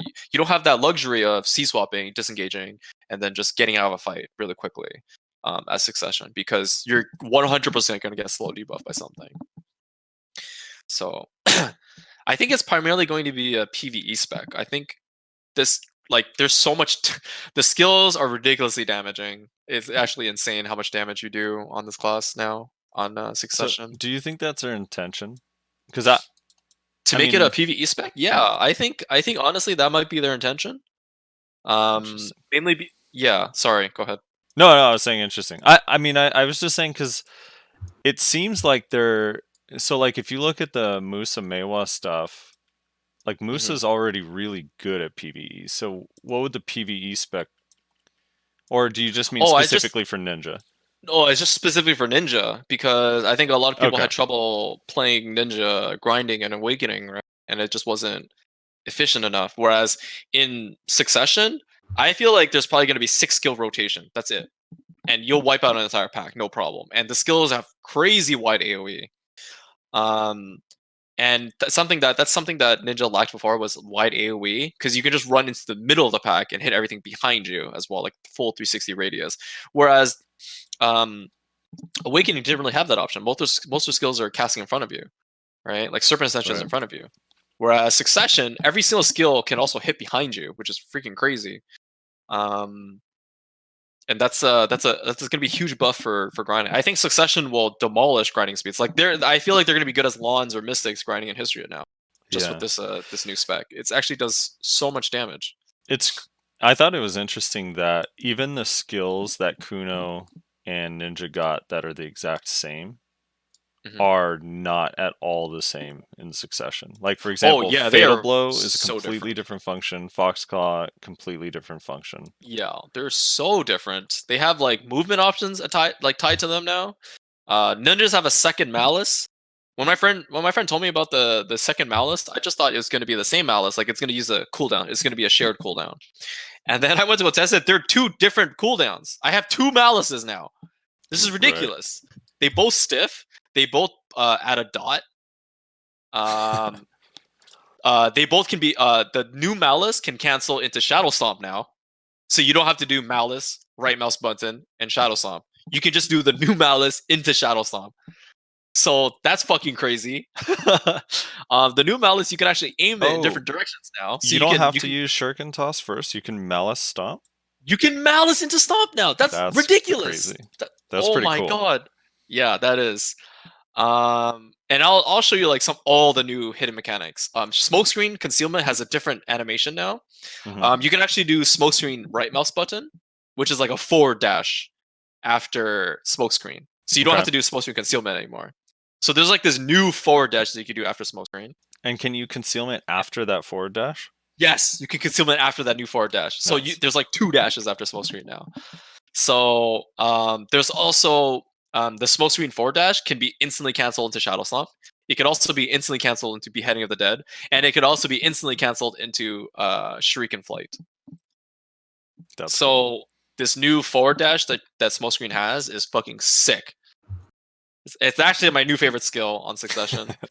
Well, actually, what am I saying? This Succession has like so much crazy fucking shit on it. I love all skills about it. Like it's actually really fun to play. How do you feel about the 2 awakening skills you got? So you got Katana Shower and Chaos Spree, and how are those different? I guess start from Katana Shower. Is it any different than the normal? So Katana Shower back then was used as a super armor skill, and it's a DP debuff, right? So when you're grinding, you open with that skill so that all the monsters around you get a DP. It works exactly the same. It has the same mechanics. It has a super armor, the DP debuff. The flow only applies in PvE. Something that's a little bit different about it is it has more hits. So you can hit more times. So Katana Shower is a skill that heals, but it heals per hit. Whereas the old Katana Shower, you only healed about like, let's see, I think it was like 400 HP. Yeah, you only healed about 400 HP. The new one heals like a little bit more. It's about like 480, almost 500 HP, because it has more hits. Is the AoE bigger? The AoE feels the same. I think everything about the skill is like very similar to their awakening counterpart, except for like the extra little bit of damage. Right. And that's about it for The Katana Shogun. the skill looks longer too. Yeah, it Am I looks longer, crazy but or I is feel it like it's long? just the same. I think it's just longer because the person Chemo, when he was showing it, he didn't have 5 attack speed. But when you have 5 attack speed, it feels like It's the same. fast. Okay. Oh, Yeah, okay. it's still the How do fastest speed. how do you feel about the new animation? The new animation for Yeah. Katana? Yeah. It looks gorgeous. Oh Yeah. my god. I love the red. It looks so like bloody, and it feels like like an assassination class, like you're actually Yeah. out there to kill people. And that's something I love about the new visual effects on it. I can't wait when they start to add the sound effects, because Musa's new sound effects sound gorgeous Mhm. for all their new skills, like the visual upgrade. And I can't wait to hear like the new sound effects for all these skills as well. So I'm really hyped about that. I think it's safe to say, on first glance of Kimbo's video, when every ninja saw Chaos Spree in the bottom right, they were like scratching their heads. So how does Chaos Spree work? Is it any different? Okay, so Chaos Spree back then, the old Chaos Spree, you cannot cancel the skill. It's a fully protected frontal guard that you can turn your camera, and the frontal guard will turn with you, and that was it. Whoa, new technology. No, that's the old Chaos Spree. That's the same. He's being a No. brat because Oh, I'm sorry. He's complaining about Zerker movement. Oh, okay. But yeah, that's the old Chaos Spree. The new Chaos Spree you can actually cancel out of now, which is really good. It's like similar to Kuno's Lethal Spin, where you can't cancel at any point in the skill.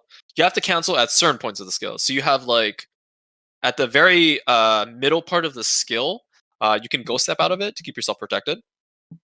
So it's a very nice change. It's a very good quality of life change for people that utilize Chaos Spree. Right, and it has a lot shorter cooldown now, right?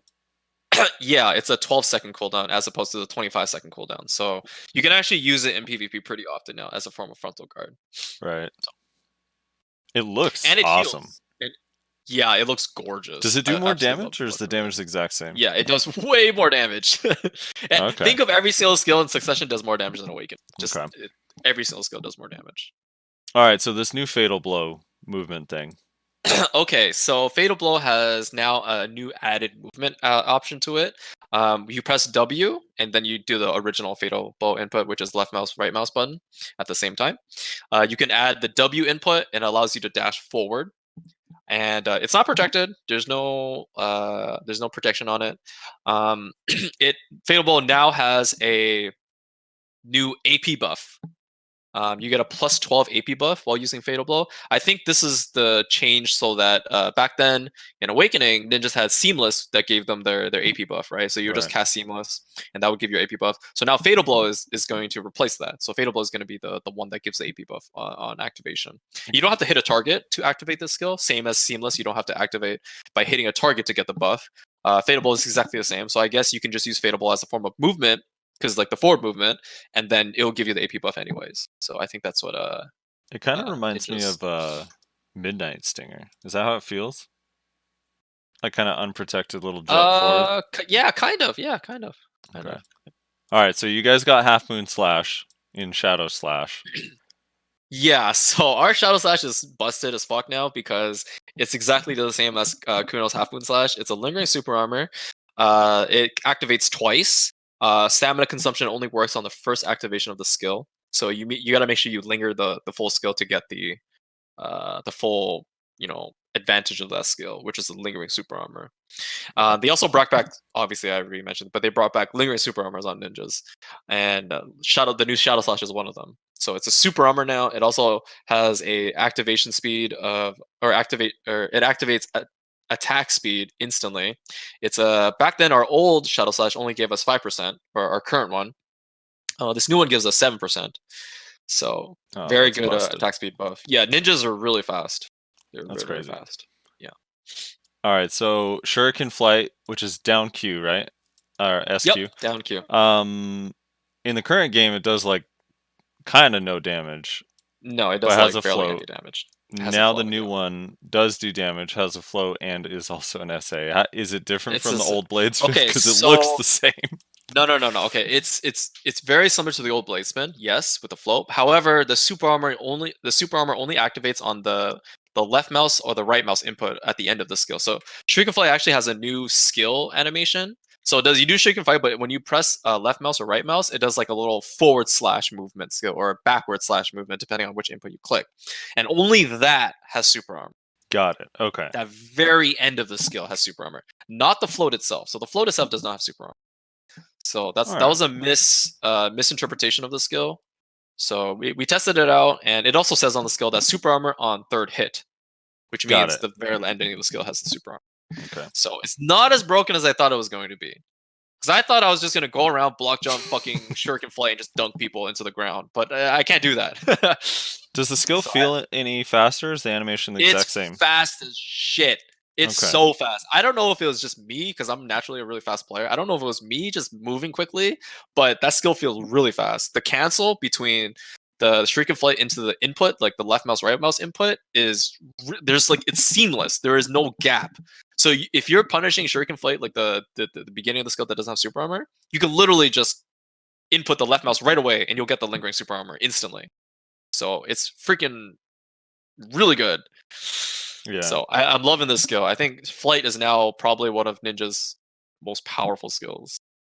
So another one that I thought was kind of interesting is Moonlight, which I found kind of ironic that Ninja got the changed Moonlight and not Kuno, since Kunos are the ones that actually use it pretty often. Utilize Moonlight more. Yep. Yeah. So the new Moonlight floats. What's different about that skill? Okay, so the new Moonlight, it does way more damage. It also has an air attack now, so I'll add like another portion of that in a sec. And the float is activated on the first activation of the skill. So float. So it says hit damage and then extra hit damage, right? So the extra hit damage is when the shurikens fly down, and the hit damage is the little the float strike at the beginning of the skill. You'll see the ninja strike upwards, and that's the float. And you can only activate the float at the very beginning of the skill. And Moonlight also has an air attack now, which is really freaking powerful.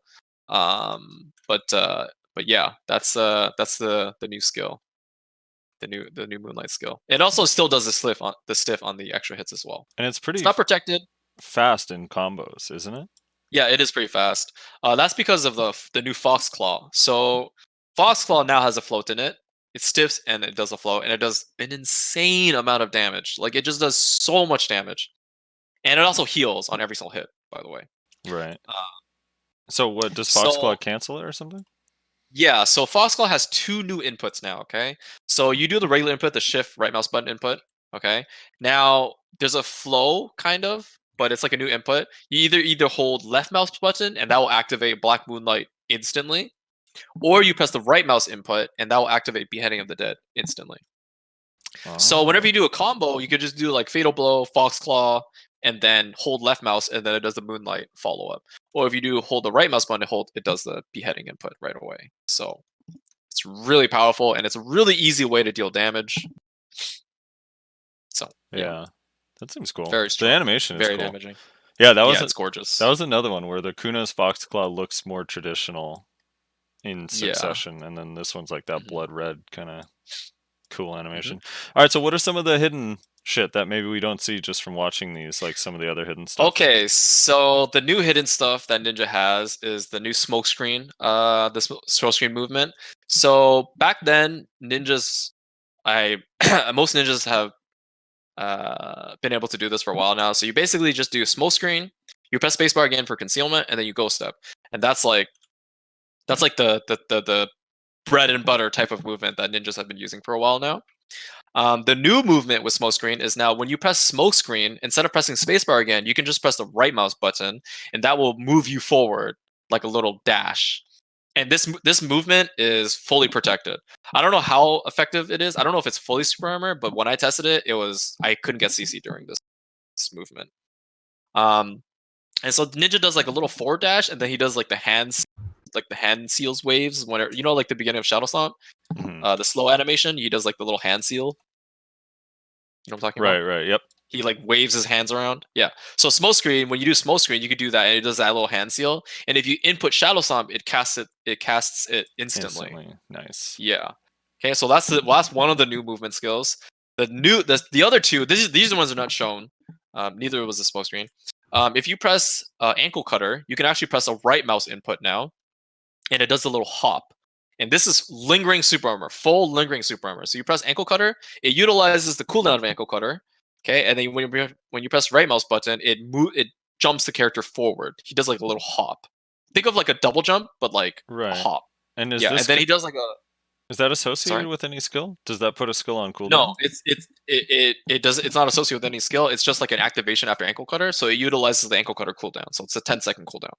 Nice. That's really Yeah. fucking cool. Yep. So that's the new ankle cutter movement, and you can also do crescent slash, also right mouse button, and that's another movement. That's very similar to the ankle cutter one, and that's another movement option as well. And that's a And separate they don't share cooldown. cooldowns.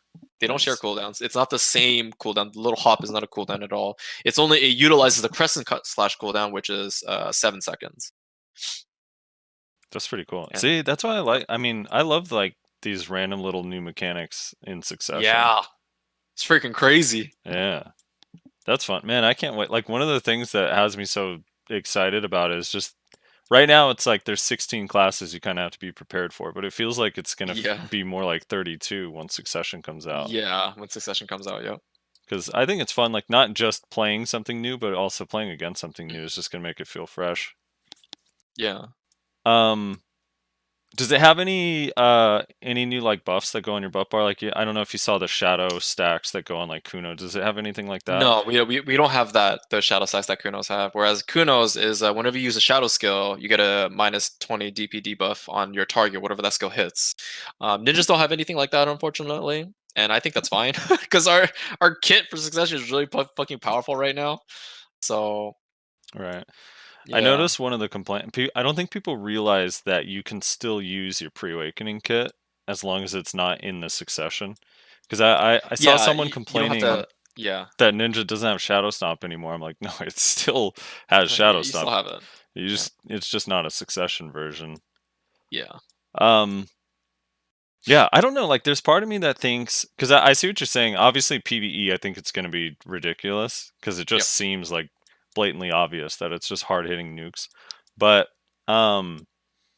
it does like I don't know. It seems like with practice, if you can get like a really good movement combo down that you can start doing without thinking, that it might actually be pretty good in 1v1 I've and been stuff. practicing a lot of movement combos, but I still don't think it's the same as having a frontal guard with C-swapping, because C-swapping is literally 1 second cooldown twice. You can use it twice, right? Because you can C-swap to Awakening and then C-swap back to a pre-Awakening, and that's like 2 forms of frontal guard, right? And the Succession doesn't have any frontal guard that you could utilize like that, right? Because when in doubt, as a ninja, when you PvP, whenever you feel uncomfortable, you just C-swap in the direction of your opponent, and they're going to cast a skill that lands into you, right? Whether your block is broken or not, right? You have that fail safe option. In Succession, you don't have that. Right. And I was PvPing a lot with one of my friends, like another high level ninja, and we both took turns swapping to Awakening.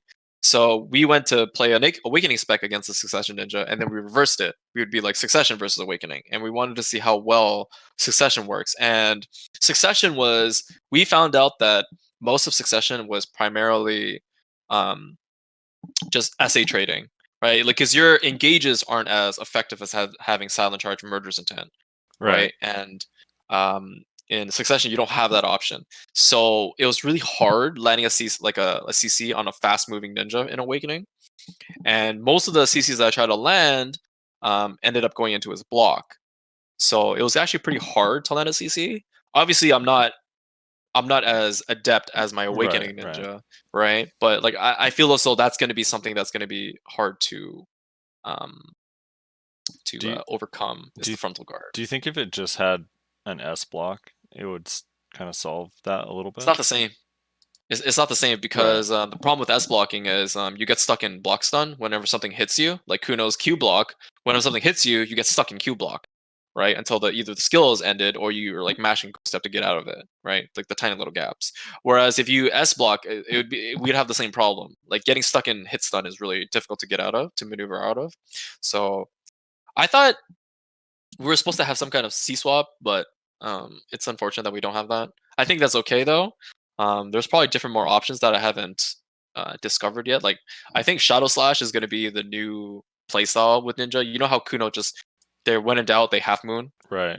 Ninja's gonna be doing the same thing, I feel. So Yeah. Plus, yeah. I mean, I don't know how closely you follow the global app, but in the last like 4 to 8 weeks, like every single week, they add like huge balance changes to the successions that are already out. So I'm sure they're gonna Yeah. keep changing stuff and There's gonna be try to make it there's work. gonna be more changes, yeah, for sure. What are your thoughts kind of on the Kuno Succession overall? I didn't get a chance to play it that much because I was just been playing Ninja Succession so much. But I do have some friends that have been playing it, and they give me a lot of input, and I've seen it. Kuno unfortunately doesn't have as many movement options as the new Succession Ninja does, and I think that's going to be a big.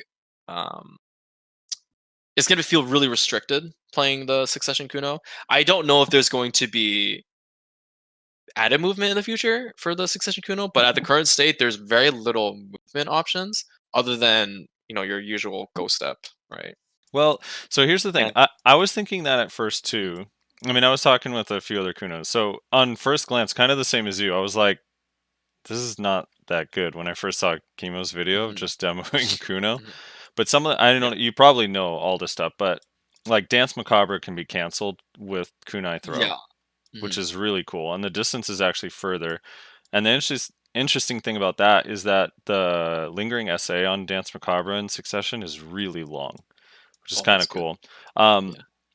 Tendon Cutter at the end of it, I don't know what the key input is for it, but it has like a boss slaughter mechanic. I don't know if Mhm. you saw that. So at the end, you can basically boss slaughter, and the whole thing is SA if you have someone in your crosshair at the Oh, end okay. of Tendon Cutter, which is kind of a Mhm. nice like little movement. Plus, Kuno Yeah. has the ankle cutter, which almost looks like murder intent, although still obviously Yeah. a 10-second cooldown. 13 seconds, I think. Is Yeah, it it's 13? 13 seconds. They It's increased it? 13. Oh, rip. Yeah. That's sad. And then Crescent Slash also has a forward movement as well. yeah, Crescent Slash as Mhm. well. And then I'm trying to think. Oh, uh, and then Flash Slash has like a weird movement in the beginning of it as well. So I don't know. It's like It's more stationary playstyle, if it seems, and then you have like a burst of movement, and then back right, to the very stationary playstyle. So it's but not as fluid as Awakening Kuno once was. yeah. But at least Kuno's Pre-Awakening has a Q block that doesn't get you block locked because it's like Tamer's Yeah, Q block. yeah. But I think does it still use stamina? I don't even know. If it It does, does it's use gonna be stamina. hard. It does. Yeah. It does use stamina. But yeah, the playstyles are so different. So I'm really excited. Oh, me too. I can't wait to try it out. I think Succession will be really strong as people get more comfortable and accustomed to using it. So I can't wait. Yeah, Um, dude, I might go Ninja Succession. you like how it looks? Yeah, Yeah, Ninja well, Succession is really fun. I've said it before, but I really enjoy the Ninja Pre-Awakening. The Awakening is kind of lost me, honestly. So the Succession, like, allowing me to play more Pre-Awaken style, and it looks really good. Seems like it's a lot of fun. Hmm. Like, it might be something I would seriously consider playing, honestly. Yeah. The animations are cool, dude. All this, like you were saying, the sound effects and the new animations have me so hyped, dude. Yeah, I can't wait. There The was the a katana shower looks so nice. I know we already talked about it, but yeah. seriously, that thing looks so good. You think that little side shuriken malice thing is gonna be viable? It looks like it's pretty fast. The A and D The Q, side circuit? Yeah, it's really fast because you can cancel it. That right? And then that one has a 6-second cooldown. The other one's 3. mhm. Yeah, that's pretty No, cool. no, no. The new success. The new, oh, Yeah, well, I'm they looking actually at it in buffed it. Anders' video. So the Succession Malice is 3-second cooldown, and the little side hop one is 6 seconds. Yeah, the malice is a 3-second cooldown, and then Right. yep. Yeah, that's pretty cool. I wonder if there's more like hidden stuff that hasn't been discovered as far as like how Crescent Slash and then you press R and B or whatever after to dash. Hmm. Wonder if there's more stuff like Just have that. to keep you just have to keep reading and like testing out random stuff. Yeah. All right. Well, Succession. I think we're getting it this month. At least the first couple, or not this month, but December. I hope so. Yeah, Next the month. Warrior Yeah, Ranger. they randomly dropped a Warrior trailer the other day. Yeah, So and SEA announced Ranger and Warrior coming to SEA on the 4th of December, so we'll see. Hopefully. It'd be sad if they get it before us. We were like a year ahead of them, and now now they're ahead of us in content. That's funny. All right, let's move on. I actually have to piss real quick, but Sure. I'll be right back. all right. So the next thing is a bit of like a news. It was actually on Global Test Lab for the longest time, and I honestly forgot about it. But Mhm. you can now get the ogres and trolls in the siege, and you In can control Siege. them. Yeah. Yeah, you can control them and use them to break gates. I guess is that the main function of them? I don't know. Okay, so my understanding of this new ogre is that it soaks damage, right? So I think the most difficult thing was sieging a castle that has like, assuming snake, right? Trying to siege castle and you have like all these freaking 300 AP zergers and archers and mages throwing skills down at you the entire time. And I think the purpose of having this troll or this ogre is so that you throw them in front of you and they soak all the damage. That way you can run behind them and siege the castle a lot easier, right? And they do their job by just taking up all the damage so that your push doesn't get wiped like instantly. So I think it allows for sieging castles a lot easier, is my understanding of it. There's probably different uses for it though, but that's my initial understanding of what these ogres and trolls are going to be used for. It'll be really interesting to see how people utilize them today. They look Yeah. really funny. Oh, well, I guess I'm breaking the fourth wall a little bit. We're recording this Saturday morning. That's what I mean by today. Dude, like the one thing I don't, because it says like basically castle holders can't use them, but I don't know what good is it Right. going to do attacking a castle, because it's not like, unless it's super tanky, I don't know how long it can live. I guess if you're pushing in a gate, you can start CCing people at the gate. Yeah, I have we a were just feeling talking it's about. going to be hella tanky. Yeah, I Like, think it's meant what to would- soak damage against like all the 300 AP players, and you just put it in front of your push, and you push behind it, and it just soaks up like all the damage. Or what you would put it be in the like the middle point? of the push. Tell me this. It's got to be at least like minimum twice as tanky as a tier 2 LE. Otherwise, what's the point of it? Oh yeah, it's gonna be really tanky. I think it's Yeah. meant to just be in with your ball so that you could push castles without having your push getting wiped by like 300 AP players. So I think it's just there to absorb damage so that you can run in behind them and then actually siege. But it also has So- abilities too, doesn't it? Like you can Yeah, like I think it charge does. little boulders or some shit. I think. Mhm. I'm I think the watch- boulders are meant for like CC, so you can throw the boulder on top and like CC, people that are on top, so that your push doesn't get like fully KD'd by like one player. Hole has a video from like a while back when they were on Global Lab of him running around the world as Oh, Red yeah. Nose. Yeah, I- you can hop into the ogre. Yeah, or you hop something, in right? and Like control you it. can, yeah. Apparently, it crazy. appears like the UI appears for everyone can see the ogre on the map, and there's a UI that appears in the top left to take control of it. I don't Mhm. know if it's like officers only, but it'd be annoying if some idiot normal member grabs it and is like, "Dude, can you please get out of the red nose?" It looks pretty cool though, actually. Mhm. I bet it'd be satisfying as hell to do that belly flop on a group of people. Yeah, I agree. Yeah, dude. It'll be. I'm very very interested to see how the guilds utilize it. This is the type of large scale stuff that's really interesting to me. Is like adding new mechanics in and seeing how the players are going to utilize it. You know. Yeah. Is this I gonna thought be? Is it castle only, or can you use it on Serendia and Balanos too? I'm not sure. Yeah, it doesn't really. I am say. also unsure. But I was really disappointed that like the ballista isn't like super useful. I think it's because it requires too much commitment. It needs to be more user friendly. Like you need to be able to use it from different scenarios a lot easier. You need to be able to build it quicker. You need to be able to place it quicker. It's too clunky, right? It just needs a quality of life change where you can just place it, anywhere. Right. You have like a set limit that you can only place at a time. Then you just place it. You can either pick it up, drag, like run somewhere else, place it, and then start using it. And I think that would make it a lot easier to use. But yeah. All right. Should we do the Korean bans on grinders? Yeah. All right. Okay, so just to set up the premise or the scenario, this week Pearl Abyss banned 51 accounts for account sharing. And I think it was specifically tied to people that paid money to have someone else grind on their account. So not necessarily like my wife was playing on my account, now I'm banned.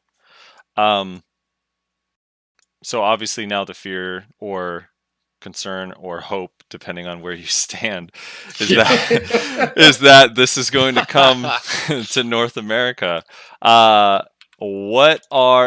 start with you, yELo. What is kind of your thoughts on this? Should players be banned for account sharing and having someone grind on their account, and how should they go about doing that?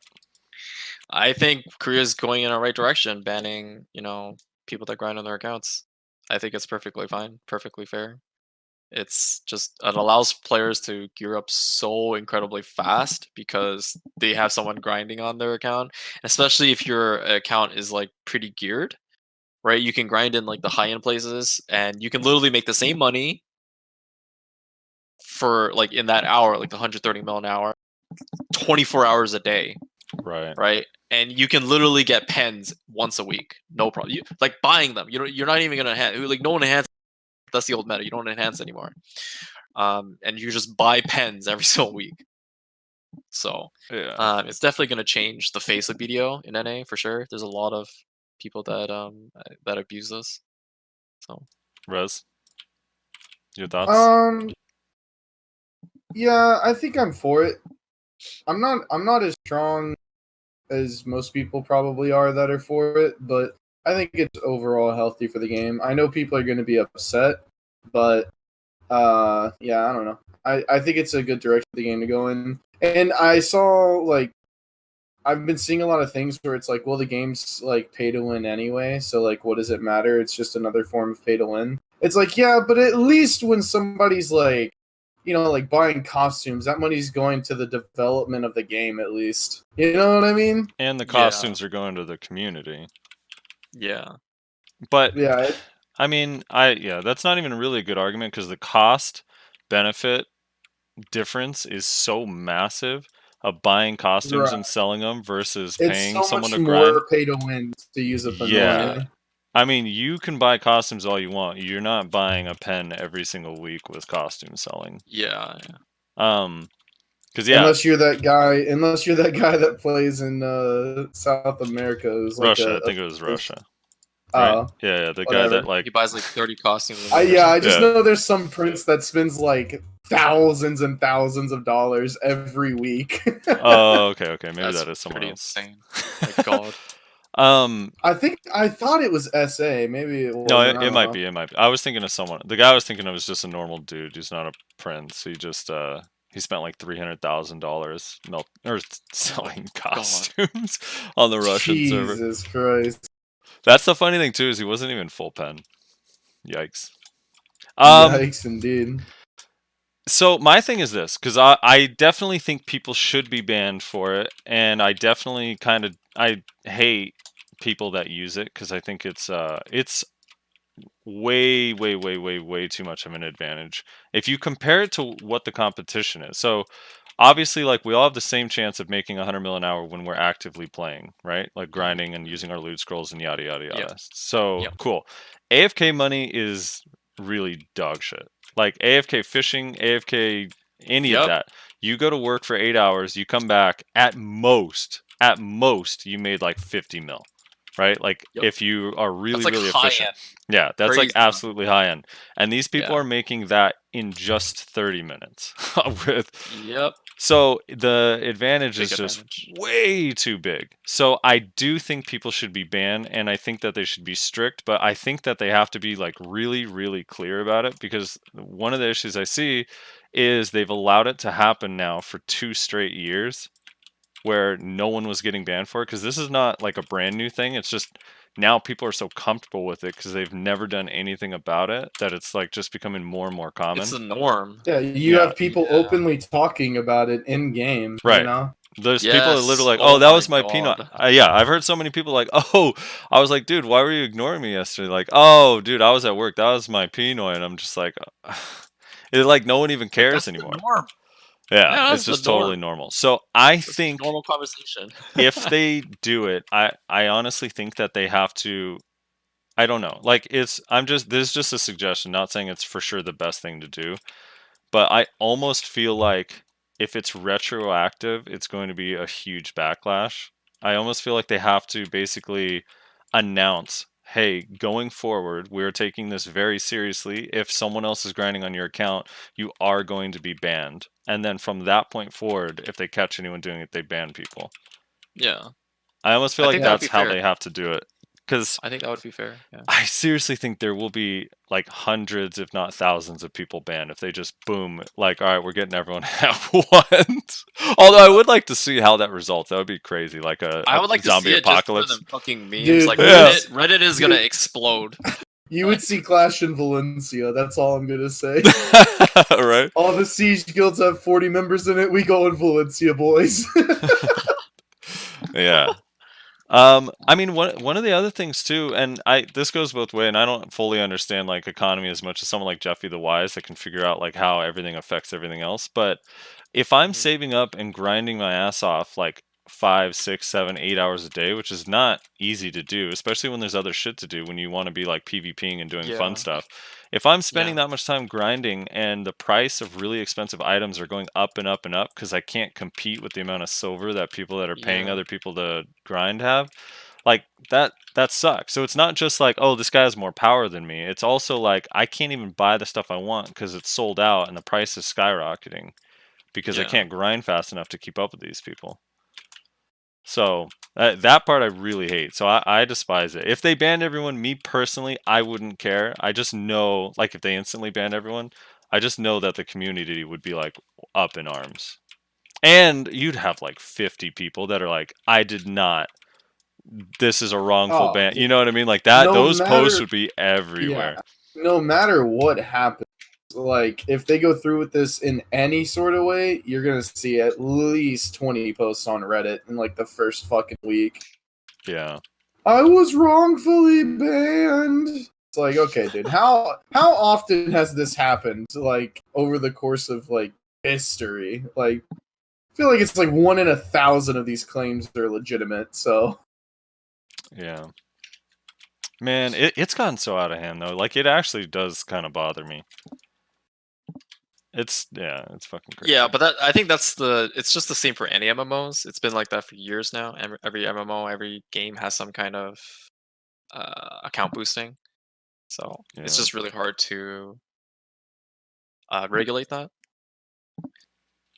Yeah. So if they fix this, then they just need to figure out how to fix speed hackers. Easy peasy. I think speed hackers should probably take priority because speed hackers has been in the game for way too long. Yeah. It's been in the game before Shadow Arena was out, and it's still here. They speaking of bans, also this week they deleted. So 4 people got banned in North America for like botting and speed hacking or whatever, and they deleted 5 pen black stars from the server and 3 pen distortion. 3 pen Yep. distortions. They Oh refunded my the god. people, do you see the screenshot? They refunded the pen black server for 35 billion. Yeah. Yeah. Yeah. I wonder if they can get a refund from the service they bought it from too. IRL. Oh man. Yeah, that's crazy too. 5 black stars that are like illegitimately made. I wonder if they banned D Field. It makes you think what else is out there, dude. That was like illegitimately gamed, you know? Yeah, I think Huntler had like I'm not sure if he talked about it on the Beyond the Screen podcast, but I saw one of his Reddit posts kind of detailing the system where it's like they basically have like speed hackers just grinding all day and just literally enhancing because there's no risk, right? Because you have just a bot that's running it, and then you just enhance, and then finally when you make a black star, you sell it to someone for IRL money. Right. It's like imagine if like you just go about your normal day, you come back in 10 hours, and then you just managed to AFK get 10 billion silver. You know, Yeah. it's like you're definitely gonna make shit with that eventually. I also feel, because I'm trying to buy a Tet Distortion earring, and I also feel like some of those people that lost their black stars are now buying up all the Tet Distortions, and there's none on the market. It makes me sad. Um. Yeah. Outside of that, I don't know. Anything else kind of cool happen? In terms of the bands? Well, the bands are the coolest thing that happened. Success, dude. I don't know. There's so much cool stuff coming. We got the new class. We got potentially Obviously, new. for Guardian too, yeah. Yeah, new zone. I wonder. That's the other thing. I keep like mulling in my head. How are they gonna release the new class? Is it gonna have a succession? Is it gonna release with succession and rebams and absolutes and awakening? Like, how are they I gonna don't do think that? so. I don't think they're gonna do that right away. It's gonna be similar to like how all the old classes were released. They would release like pre-awakening first, and then awakening like a couple weeks later or something. And And dude, I then don't know. Archer was released with its awakening. kinda. It was like half-assed Yeah. awakening. kinda, yeah, it wasn't like fully released, like fully activated. Like all Dude. the skills. Right. We had a friend. You know Dreamery, Rez. Yeah. So he. No, I don't know Dreamery. Well, when Archer came out, he rolled to Archer, and he thought that you could unlock all the awakening skills by finishing the awakening quest. He didn't realize it wasn't in the game, so he was trying to figure out how to unlock it, and he went and did the full Calpheon and Medaya quest line, and then realized my after God. that you can't get it because it just wasn't in the game yet, dude. It was so funny. Feels bad, dude. Oh Shit, my god, that really sucks. that shit was funny. Yeah, but I don't know. Is there anything? I guess we got our tournament coming up. Mm-hmm. Yep. Yeah, so let's Really talk a excited for little bit about that. So our tournament is on the 8th. yELo, your tournament is on the 28th. 28th. Okay. So I wanted to talk to Frosty about this Mm-hmm. because I was gonna ask you, like, if you get a really good showing, I can just pause my tournament and then just keep the registrations up and then just do it the following month, like after Christmas break. I can easily do that. Like, it's not a big deal for me to do that. So I mean, I'm gonna try to be as much a part of both as I can. I don't even care when yours is. I'll be there. yeah, Yeah, it's the same for me. I just love tournaments, so I Yeah. don't mind.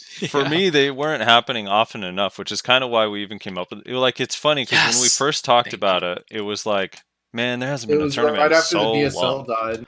Yeah, the BSL died, and we're like, dude, we should do a tournament, like something. Even if it's not much prize money, it would be kind of cool just to get people to compete in something. Compete, yep. And then we they had the 1 year anniversary of the podcast coming up, so we were like, oh, we can make it about that, like a celebratory event, basically. right, Mhm. and then they had that cacao one last week, and then you announced yours, and I was like, oh, it's funny how that works out. But yeah, man, I'm excited. I think, how many teams do we have now? I think there's like 13 teams. There's still a week to register, and Oh yeah, you guys are gonna fill up for sure. and the Wait, teams is are there? stacked. Yeah, there's Hold on. Are they? I thought Some I of the only teams are checked. stacked, dude. Last time I checked, there was only 10. Let me check. No, I'm pretty sure yesterday morning there was 12? Unless someone unsigned. Can you unsign up? Maybe someone unsigned up. No, there's only 10. Oh, there's only You're- 10? Am I You're blind? counting. Oh, am I counting looking top at the 2 number? on- Yeah, don't. There I You am. gotta subtract 2 from the number. No, don't make me do math, dude. I hate spreadsheets. Are you allowed to Yeah, show who the so- teams are? Because you said it was really stacked. Like, are you allowed to reveal who the other teams are? Well, there's this guy yellow in it with General Moores. yeah. Yeah, That's just a pretty that. stacked team. I'm just hoping, like, Yeah, the all-time great ninja slayer, Laven, hopefully he doesn't come take you guys out again, dude. He's battled his way Wait, through we block beat them. jump. We're actually tied in tournament. I beat him in BSL 3v3, and now he beat me. So it's 1-1. So I gotta get my. I gotta get the tie break. Yeah. I mean, Dildo Dragon's team is in there, and that's always like a scary ass team. He's Seeing as he the just strongest won. team right now. Yeah. His team is the strongest team right now currently. Yeah. So what I planned on doing is once registrations are complete, I was gonna just like post it so that everybody can see it. Mhm. But if people ask, then I'll tell them. I don't really care. Okay. Is Laven gonna be in this tournament? He hasn't signed up. Yeah, he hasn't signed up yet. I told Vib, his third Kuno, to sign up with them, but he's like, "Oh, Laven's gonna go with another team," and I was like, "Oh, damn! Why is he kicking the player that carried his team?" Yeah, I'm He's curious. gonna go with Sir Zamar and captain. Nice. Yeah, Yeah, I'm so hoping there's- But he just hasn't Kinner. signed up yet. Kinner was saying There's- he's considering signing up. I'm a So Kinner. there's Yeah, Dodo's- actually, funniest thing about that, Kinner's supposed to join our team, but he has like a lot of PC problems because he's been crashing a lot. So I was like, okay, if you can find another third, then like you can just like stick with like General Moores, because it was originally General Moores and Kinner was gonna like we were gonna try them both out for our team, but Kinner's been having like a lot of PC problems. So Right. I'm a Kinner So, fanboy, dude, from the The old teams days. right now, there's I love 10 of Kendrick. them. Yeah. Dodo's team, your team. I think this is a Vexus team. Yeah. Altrivalen. Yeah, that's Ash and them. Ash. Yeah. Ash Celeste. And then there's a Star Chiefs team Mm-hmm. I don't know who that is. It's a from warrior, right? yeah, from what's the guild? Fucking Wartide, I think is their name. Okay. They used to be War Torn. I think they renamed. Mhm. And then there is let's see. Oh, it's Jordan's team, which is Jordan, Chris, and Ado, I think. Snoot? Jordan, the Snurtle. warrior. Snurtle. No, No, no, no, no, no, Snurtle. His buddy Oh. Snurtle. Okay. Yeah, Clash people basically. And then there's Oof's team, who's another Clash member. He's with Xingtian, which I think is that Zach? That's not Zach, is it? No, that's Tiger. Oh, Tiger. That'll be No, scary. no. That's not Tiger. Tiger's family name is Tiger, isn't it? Yeah. That name is so familiar. Who is that? Xingtian. Why is that name so familiar? I don't know. Anyway. Is it Swid? No, it's not Swid. No. Swid's family name is Swidix, isn't it? I don't know. But then there's another Clash team, Zero, Colton, and Bez. And then there is Sammy's team, which is Sammy, Rajin, and Bear. By the way, how toxic is that I can't get Sammy to come out of fucking Arcage to join the 3v3 tournament with me for Cacao with like a ton of real money, and then like in this tournament he joins a different team? What the fuck? Yeah. Sammy's joining a different team. He's not playing with you. No, he's in it's gonna be him, this guy Bear, and Rage. So it's Striker, Sork Ninja. Bear's like, he's questionable on far as talent, but Rage is actually like, he's one of those sleeper good fucking strikers. He's so goddamn good. Like in 1v1s, he actually might be the best strikers striker. are gauntlets are fucking strong as shit in AoE, man. Yeah. Every team that has a gauntlet is a very, very dangerous team because they could just sit in front line and just soak damage, CC, and absorb, and they have a grab. Like, it's just such a strong frontliner. And then I don't know who this is. Maybe you guys know. Kiv, Beta, Medaya Castle, and Full Foreskin. Full Foreskin? That's what it is, man. I don't What know. did I'm not you say, sure. foreskin? Oh my I'm not God. sure.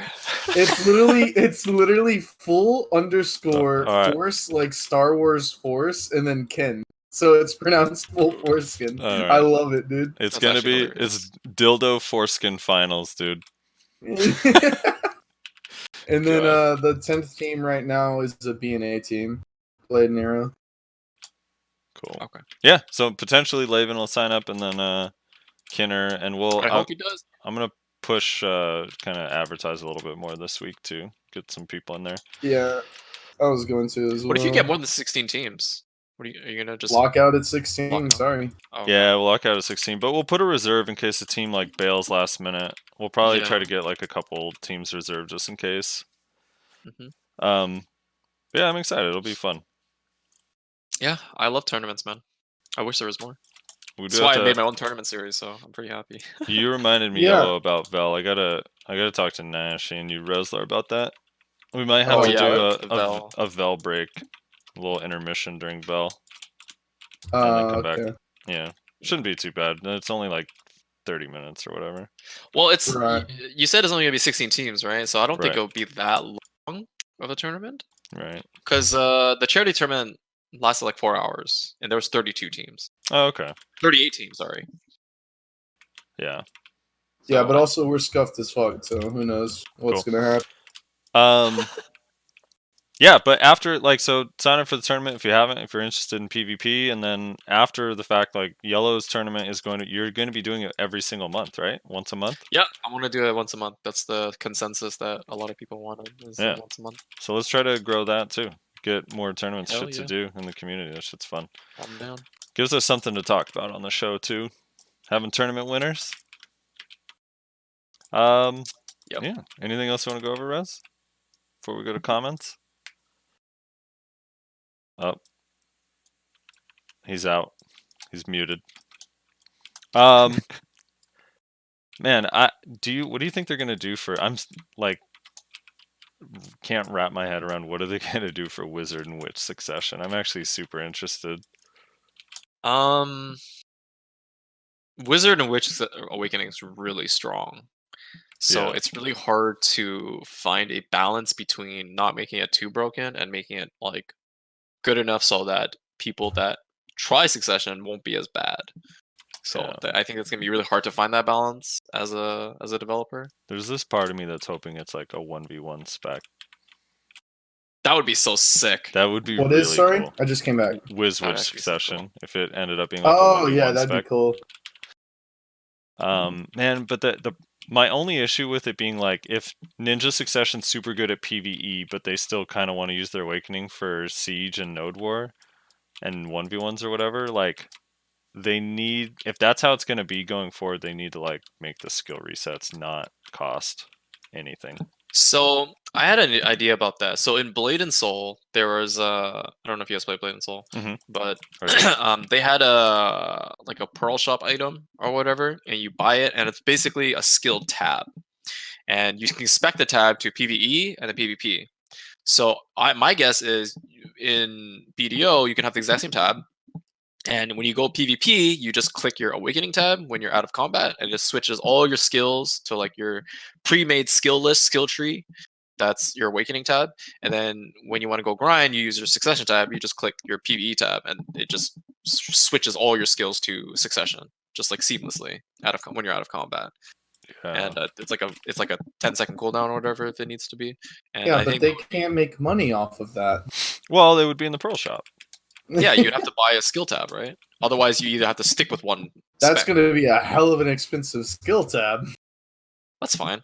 If it's like, I don't think it'll be like $50 skill tab. I think it'll just be like $10, $15, and I don't mind paying that. Oh, dude, what?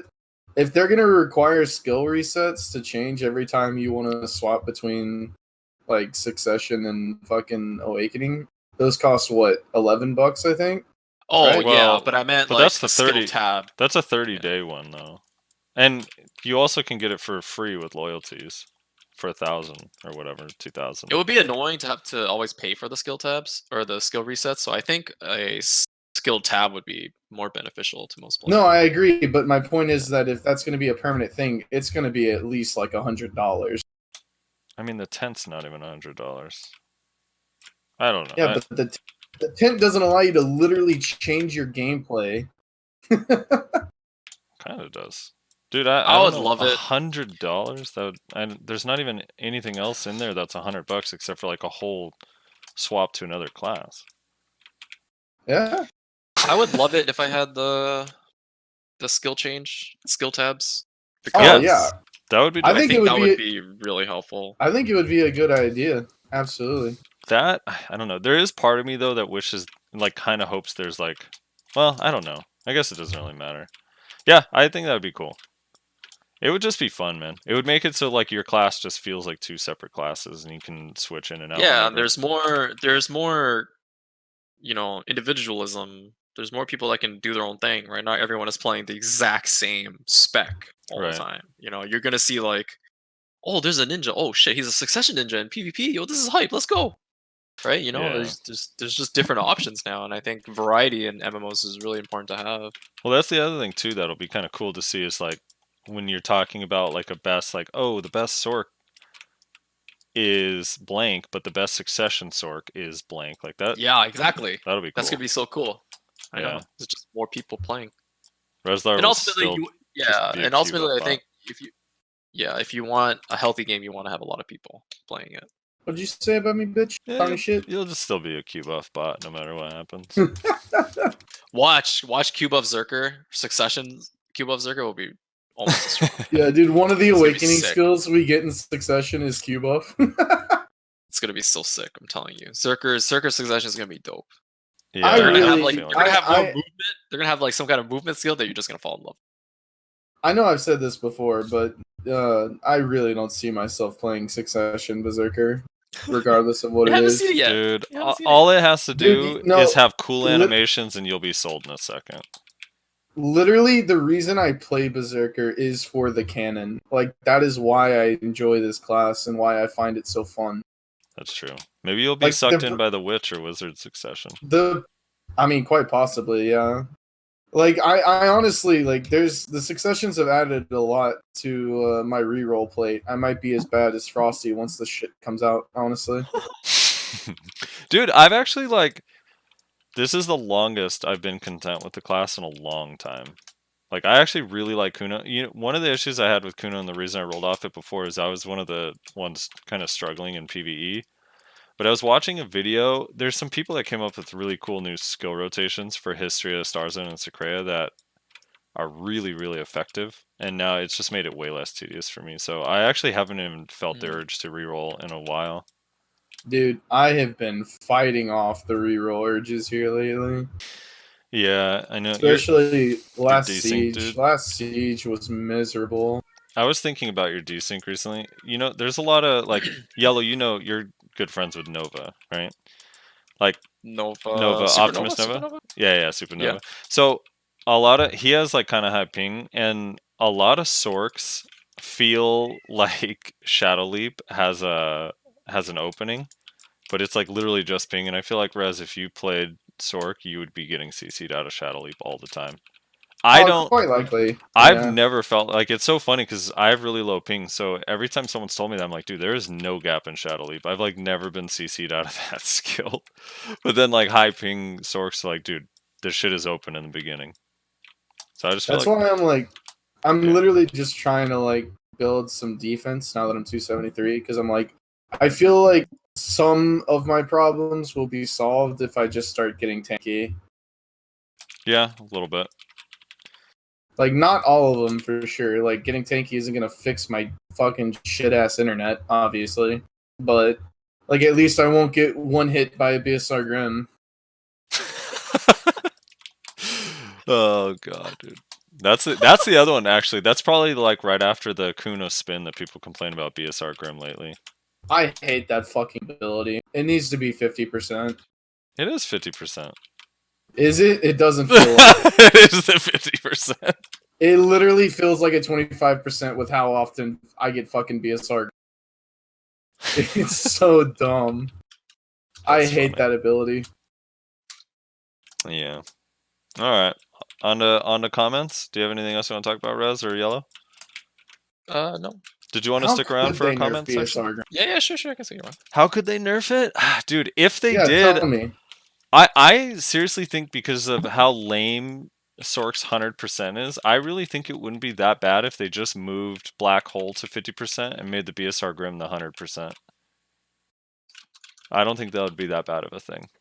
And you don't think they would need to buff Grim at all? Like, it'd be fine? I mean, I don't know. Like, here's the thing: it just depends on the gear, right? If I had Nuver still, I kind of switched to like this Kudum spec. But if I was on my Sork and I had Nuver, my Grim Reaper Judgment is for sure going to upset some people because like the 300 AP Grim is not fun for people.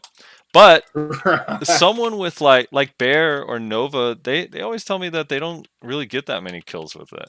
When like at 265 or Grim? 269, like 50%. Yeah, because Grim needs the one shot for you to do well, but like you have to like last hit with it, right? Right. Like you have to end your combo with it.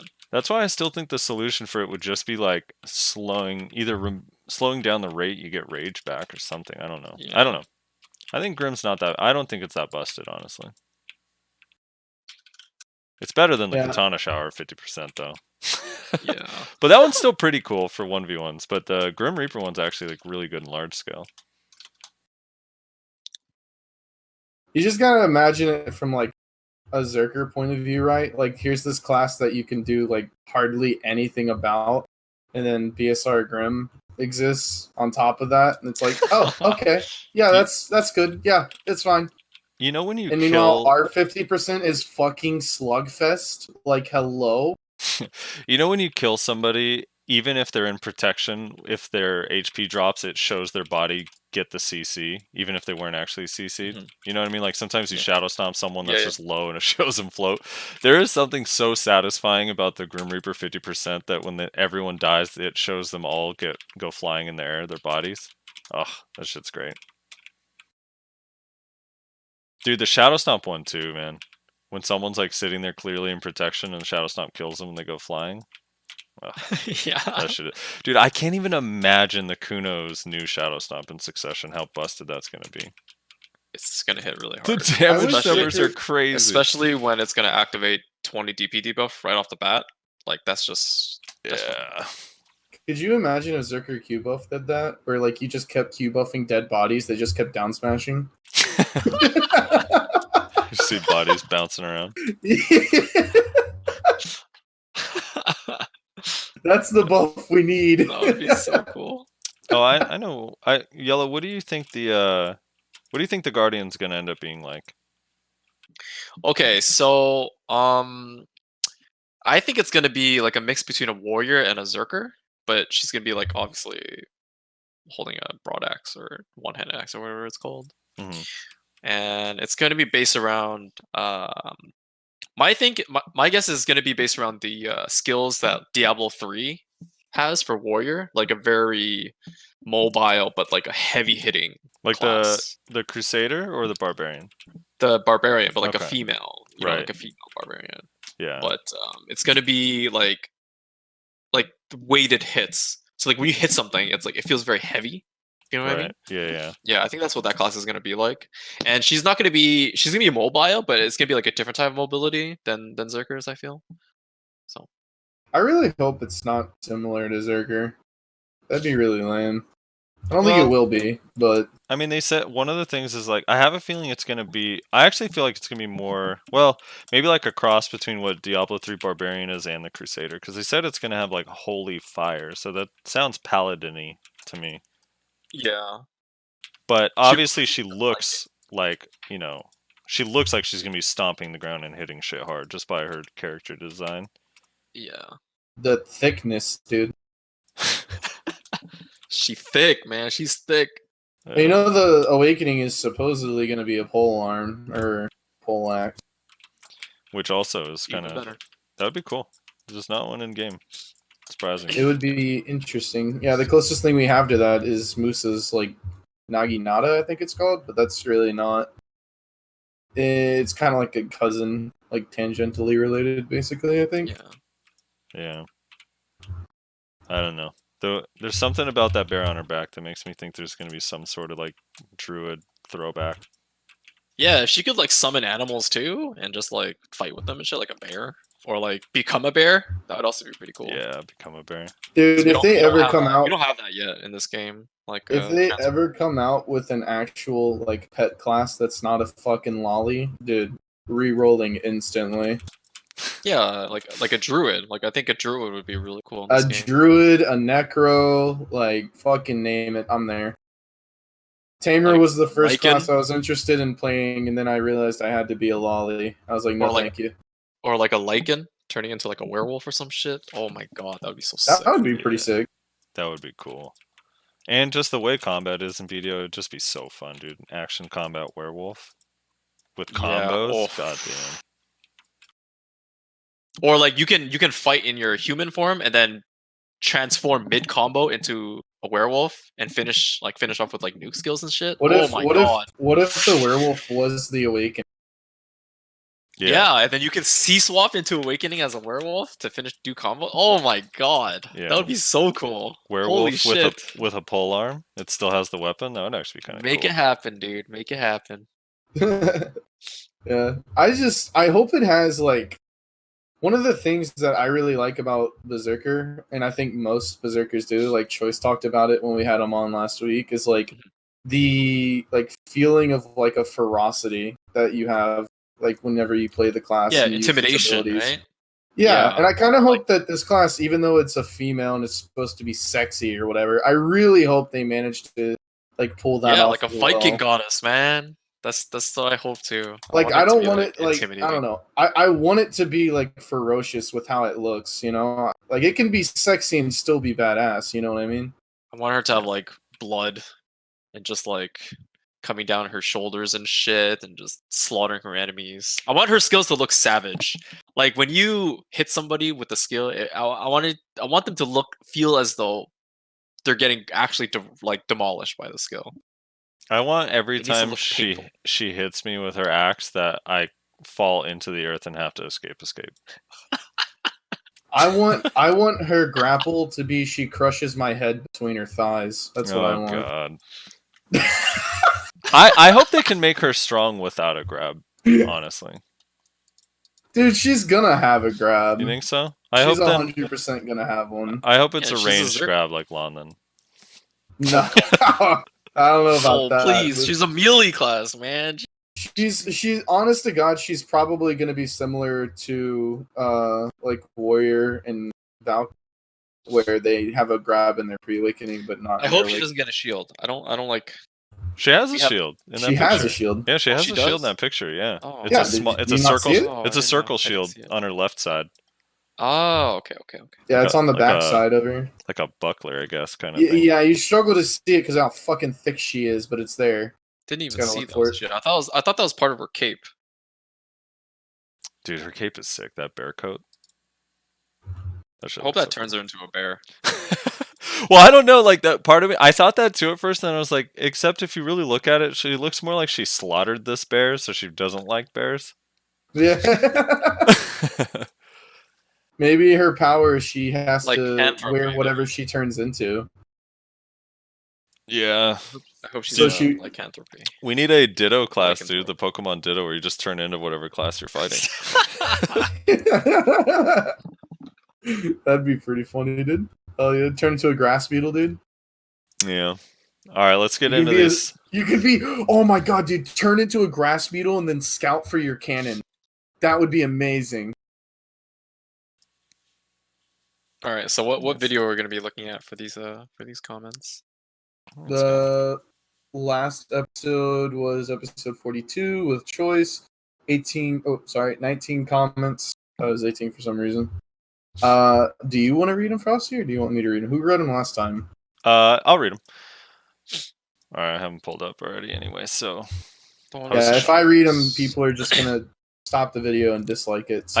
I had that 1 second I had that one time per episode panic moment where my OBS is not recording, like that fear. Oh, Because I was like trying to Yeah, click yeah. it and it wouldn't pop up, and I'm like, what is happening right now? Where the fuck is OBS? that anxiety where you're Ah. like, oh no. Okay. There's this really funny meme in our community right now, yELo, where people dislike the video just because I'm in it. It's a really funny meme and definitely not already old. It's definitely just I can't tell if you're serious. it's how people or like feel, there's actually. a deep down depression that you're. he's a little bit bummed out about it. Okay, so first comment. Oh, it's Kinner. Kuno Succession looks pretty lit, not gonna lie. Wait, hold on. Are you guys looking at sort by top comments? Or Sort- newest? Yeah, No, new. New. Newest first. Okay. Yeah, newest first. Kinner says Kuno Succession looks pretty lit. I think it does too. I actually think, you know what, the biggest thing. So when I played Ninja, one of the things that I loved that it feels like Kuno doesn't have is where you can use an ability, specifically like Ninja Step Smoke is so satisfying on Yes. Ninja, and Kuno didn't really have that, and I feel like now it kind of does with some of its movement, where you can smoke right after. So that's Ankle really cutter, crescent. That's gonna be sick. cool. Yeah. Orakami says 100% agree with choice. The game doesn't need broken mouse movement, optimized skills, essentially glitch controlled movement. Remember Guns Online? No, nobody remembers Guns Online. YouTube, Kyle. And they should rebalance the game without the mouse movement or busted 100%. My little brother plays guns, dude. He's like one of the best players in. I've not even Also heard of streams it. I don't even know what it is. I'm just teasing. I've never heard of that. Yeah, what Holocaust. is it? Shout out to my little brother if you want to check him out. His YouTube is REIN TV. Okay. So it's basically a very old game, and it's an FPS shooter, but it's like a very fast-paced hack and slash. So you can cancel a lot of movement. The game is like one of the highest APM games I've ever seen. So Right. Okay. if you guys ever check it out, you should definitely check it out. It's very old, and it's probably the game that Koreans used to love playing a lot because it's a very fast-paced game, high-octane, fast-paced game. What are your thoughts on mouse movement? Whoa, Frosty, your mic is being crazy. Static. Super staticky and shit. Better? Better. Yeah. Okay. That's good. What are your thoughts on mouse movement? Potentially Okay, getting so removed? I think mouse movement should be in the game. I don't think it should be removed. I think it's a good way to add technique and mastery to the class and to push the class a little bit further than it actually is. Removing it is, I think they're removing it because they wanted to balance it with the consoles, because consoles don't have access to mouse movement kind of control. So if they are going to remove mouse movement, which I heard they're reverting, because they recently talked to Choice about it, and they're like removing mouse movement is like a very heavy nerf to like not just Zerkers but like a lot of classes. And if they are going to remove mouse movement, they should allow it so that classes that utilize mouse movement should be in the skill inherently. So right. Well, not all of them. Do you use? Yeah, well, not all of them, but yeah. Do you use? Let me know if my mic fucks up because I think the cable got jacked up. Do you use mouse movement with your Shadow Stomp or Murder? Yeah, I do. I do. Yeah. Now, do you do it 100% of the time when you stomp now, or no? It's situational. Okay. It's situational. There's always a scenario for it because when you do mouse movement with Shadow Stomp, you don't activate the damage from Shadow Stomp because your body needs to pass through them for the Shadow Stomp to do your damage. So sometimes I use MM Stomp just to get the CC out. Like if I'm using it to peel someone, like let's say my teammate is getting like hit, right? I'll dash in, and instead of getting CC'd or over committing on trying to peel, I'll just do MM Stomp to try to float them. Because if I try to use regular Shadow Stomp into them, if the Mystic is casting Rage Hammer, he can actually just punish me when I'm casting Shadow Stomp, because Rage Hammer would be Shadow Stomp because I'll end up behind him, and Rage Hammer will be in the activation of casting it, so it will bound me as I'm using the Shadow Stomp. So it's actually better to use MM Stomp there instead of throwing yourself into the Rage Hammer and get bounded right away. Right. So the different scenarios call for it for sure. King Pessimist says, and here's a question: which succession that you think is good or bad in terms of damage, CC, etc., and what's the changes for that succession so that can be improved? Damn, my English is so bad. XD. I guess just to simplify it, which successions do we think are good or bad so far, and what changes would we make to improve them? Yeah. I mean, for me personally, I actually think the Sork one is really, really powerful. I know a lot of Sorks thought it wasn't going to be good because of the lingering frontal guard from Nightcrow, but I spent a lot of time watching Sork's dueling, and it almost seems like it's completely a non-issue with the way Sork plays, filling some of those gaps with like Crow Flare or putting pressure with damage, because it's really hard to engage Succession Sork because now they have so much range damage too. So I don't know. That one's kind of cool. One of the weaker ones to me seemed like Valkyrie, but it's gotten a lot of changes, and I just haven't seen anyone play it since it's gotten those changes, so I'm not really sure. What about you, yELo? Which successions look good or bad to I you think so far? Ninja Succession is really strong. I think Kuno Succession is really good. I just need a little bit more info on it and like gameplay of it. I think Warrior Successions. I think Warrior Succession is going to be the one that people will. I think it's going to be overrated, mainly because Warrior's Awakening is really well made for PvP. Having a great sword that you can block instantly at all times to cancel skills, or having the iframe dash is so useful for warriors. I think people are going to overlook that. Shield charge is a very good skill, yes, right? Like the skill that I'm guessing everyone saw the video of the warrior shield charging everywhere. That's going to be really good, but when it comes down to it, your warriors don't stand in one spot casting skills, right? They have to move, and they have to weave skills left and right while moving. And high-level warriors, like a perfect example of that is watching McCann's. He doesn't just stand in one spot and cast like 10 skills just to combo a target, right? And you see a lot of the Succession warriors, they sit there and they just sit in combo, and I don't think that's going to be an effective playstyle for warrior in RBF or large scale. Rez? I don't know. I haven't really been keeping up that much with the Successions outside of their initial release. But I'll tell you one that I think will be interesting because it's just very different from the Awakening is the Ranger one. I mean, it completely changes how like the whole class is played. Yep. Which is I think Ranger very is interesting. insane. And it's like it's one of the Successions that in my mind is clearly like, hey, if you want to do like really solid 1v1s, then you play this. If you want to do really solid large scale, then do this.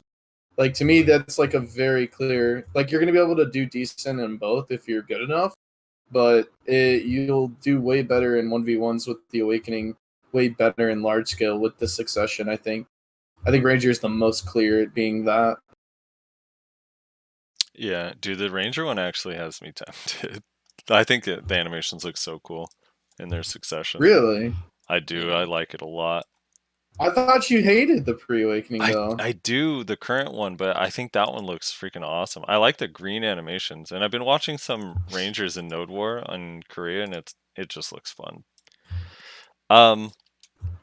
King Pessimist says, oh no, we already did that. My name is Mai says, hi, I'm new to BDO and love this podcast because it helps me learn a lot about the game. P.S. Frosty has a very nice voice, unlike Reslar. True. Yeah, dude. Get wrecked, Resline. True. Aaron Mitt says, nice little podcast you have here. Thank you. Colonel says, for the podcast. Did you catch that? Yeah, nice little podcast. Yeah. It was because Choice called us. Dude, so after we recorded later on that night, Choice was streaming, and I went in there and was talking to them. I was like, "Hey, thanks for hanging out with us," and blah blah blah. And he felt so bad about it. He was like, "Reslar, seriously, I just want to apologize again, man. I did not mean to like insult you guys." So, or anything." I was like, yELo, for context, at the end, so Okay. Choice chose not to stay with us for the comments, which is fine. Most people usually leave, but he goes, "No, I think I'll go, and you guys could do your little comment section."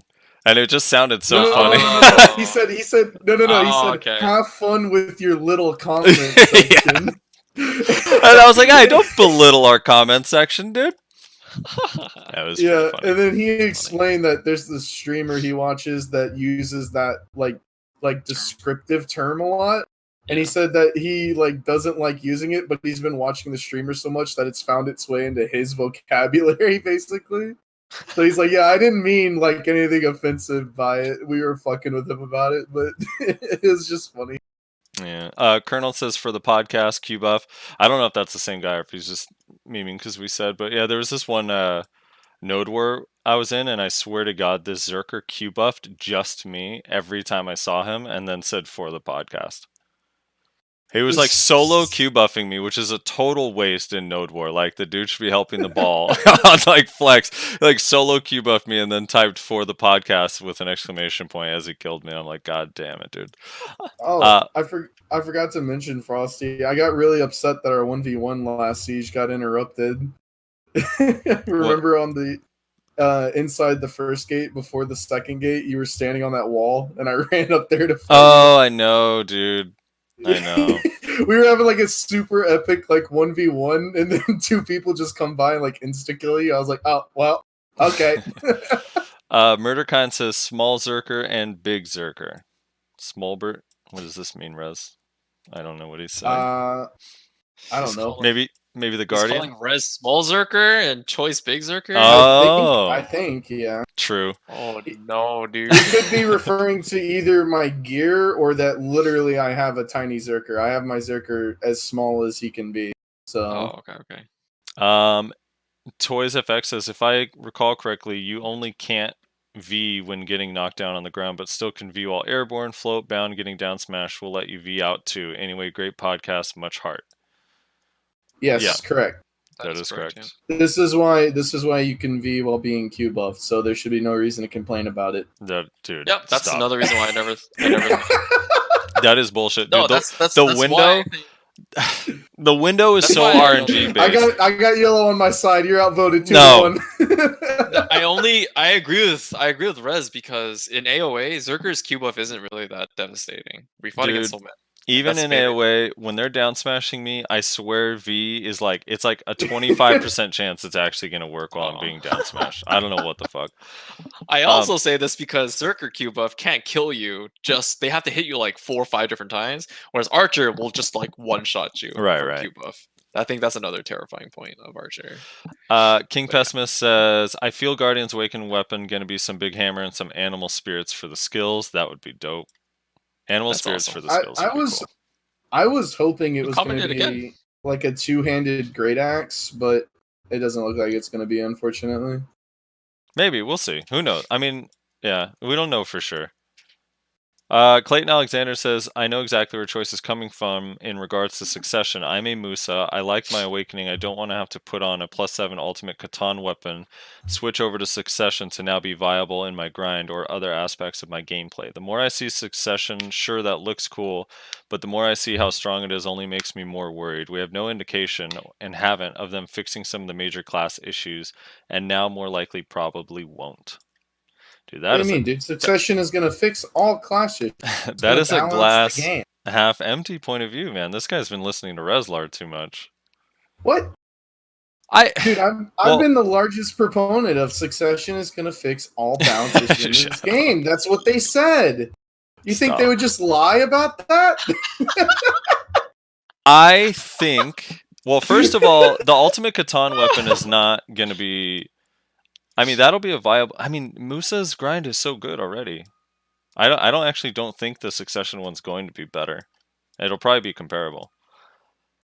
Musa's grind's ridiculous. Actually, it might be better in like really high end spots with like more grouping. Who knows? I don't know. Yeah, but let's be honest. If you're playing Musa, you kind of have to reroll Succession just because ranged blooming is so cool. It is kind of cool. It's so cool, dude. I love it. I'm going to believe deep in my heart that once Succession is out, that they are, and like they feel it's in a place where it's relatively balanced, that they're going to continue to balance other stuff. I don't think they're going to not balance anything else. In fact, they just gave a DK a balance change that's not Succession related. I know it's not major, but it might be. Yeah. According to DKs, it's like not even a buff. yELo, here I have this conversation so much. Where do you feel overall balance is in the game? Because like I know there are issues. Like I don't disagree there are issues, but I actually think the game overall is actually relatively balanced. Like surprisingly well balanced, considering how much there is in the game, like how much variation in different classes. But how do you feel about just overall balance of the game? Are you talking about PvP balance? Yeah, PvP. Okay. I think it depends on the scenario the PvP is in that allows it to be really well balanced. Like Siege, we can probably arguably say that Siege is not really well balanced at all.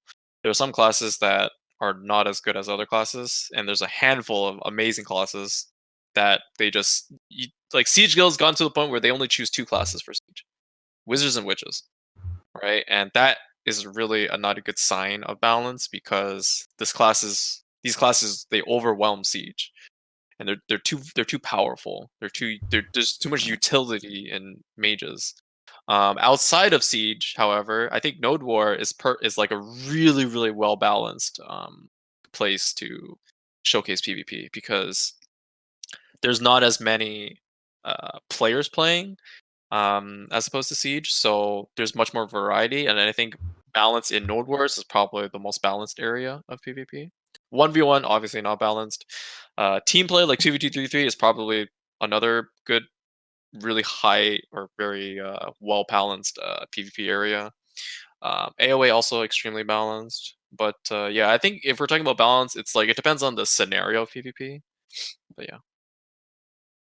Yeah. Well, I mean, yeah. No, I agree. Siege probably is the worst, especially Castle. Oh, Yeah. Serendia and Balanos not as much, but Castle Well, Siege. those are just giant node wars, basically. Right. Yeah, those are just giant node wars. But it feels more balanced when you do 55 man or 30 man too. I agree with that. Yeah, exactly. That's what I mean. Yeah. I feel like people make it seem like even a Meiwa, like I know obviously it takes practice, but even a Meiwa in large skill can still be effective as a flex. You know, it's not like obviously Ninja and Kuno are better, but it's not like hey, I have to roll Ninja or Kuno if I want to get kills. Yeah, they Yeah. have different areas that they're good at, right? Like chasing a Meiwa Musa in Siege or Node War is like you don't ever chase Right. them. Like you're gonna run out of stamina. You're not Also, you can't forget the main use of Musas and Meiwas in large scale. They gotta pop stun traps. It's true. That's actually another very good point because stun traps destroy Ninja Kunos and Sorks. And Yep. Meiwa Musa, we always have them in flex to like pop traps all the time. It's really important for the meta. Meiwas are key to pop and stun traps, so ninjas and Kunos can be great. Can get the kills, yeah. They're the backbone. They're the backbone of flex. Yeah. Exactly. Jordan LB says, I dislike for Reslar. Kelly Zarigby says they need to prevent Why fucking... do they hate you so much? I don't know. So 2 episodes ago, we kind of went down this rabbit hole of seeing what our most disliked video was. And I brought up the fact that ever since the first episode of this podcast, for some reason, there has always been minimum 1 dislike on every episode. So we kind of memed about there being like 1 guy who watches every episode and dislikes it every time. And then for some reason, some people in the fucking community were like, you know, it'd be a funny meme if we all dislike the video. So like the like last episode before this one, I think, had like 18 dislikes or something, like 5 times the amount it normally has. Fucking. So now it's just this meme that every time I'm in the episode, they're gonna dislike it, which is awkward because I'm in every episode. Kelly Zarigby says they need to prevent fucking DR and evasion shies or shies from entering RPF. They are irritating. Yeah, sorry, bro. That ain't What happening. Yeah. I meant to mention this earlier, but I just kind of forgot. What if shies were able to purchase this special box that gave them DP gear? For trial PvP? Yeah. I guess that would be fair. Like shy exclusive Arsha Yeah, chest. shy exclusive chest that gives them access to DP stuff. Then I mean I think that would be fair. It would be definitely you'll see a lot more shy teams. There was a shy team in the charity tournament. Do you guys remember? Yeah, he got blown up immediately. I watched. There was a shy in the tournament, and it was for a donation. It was awesome. Yeah, they got a $100 donation from it. It was actually such a wholesome moment for PvP. Yeah, I love that. I felt so bad watching him. He like died he got first. Annihilated in like 6 seconds though. He just walked out of the arena and he got May one died like right away. Yeah. He was like the drummer in an actual war, like just getting blown up by a grenade. Dude,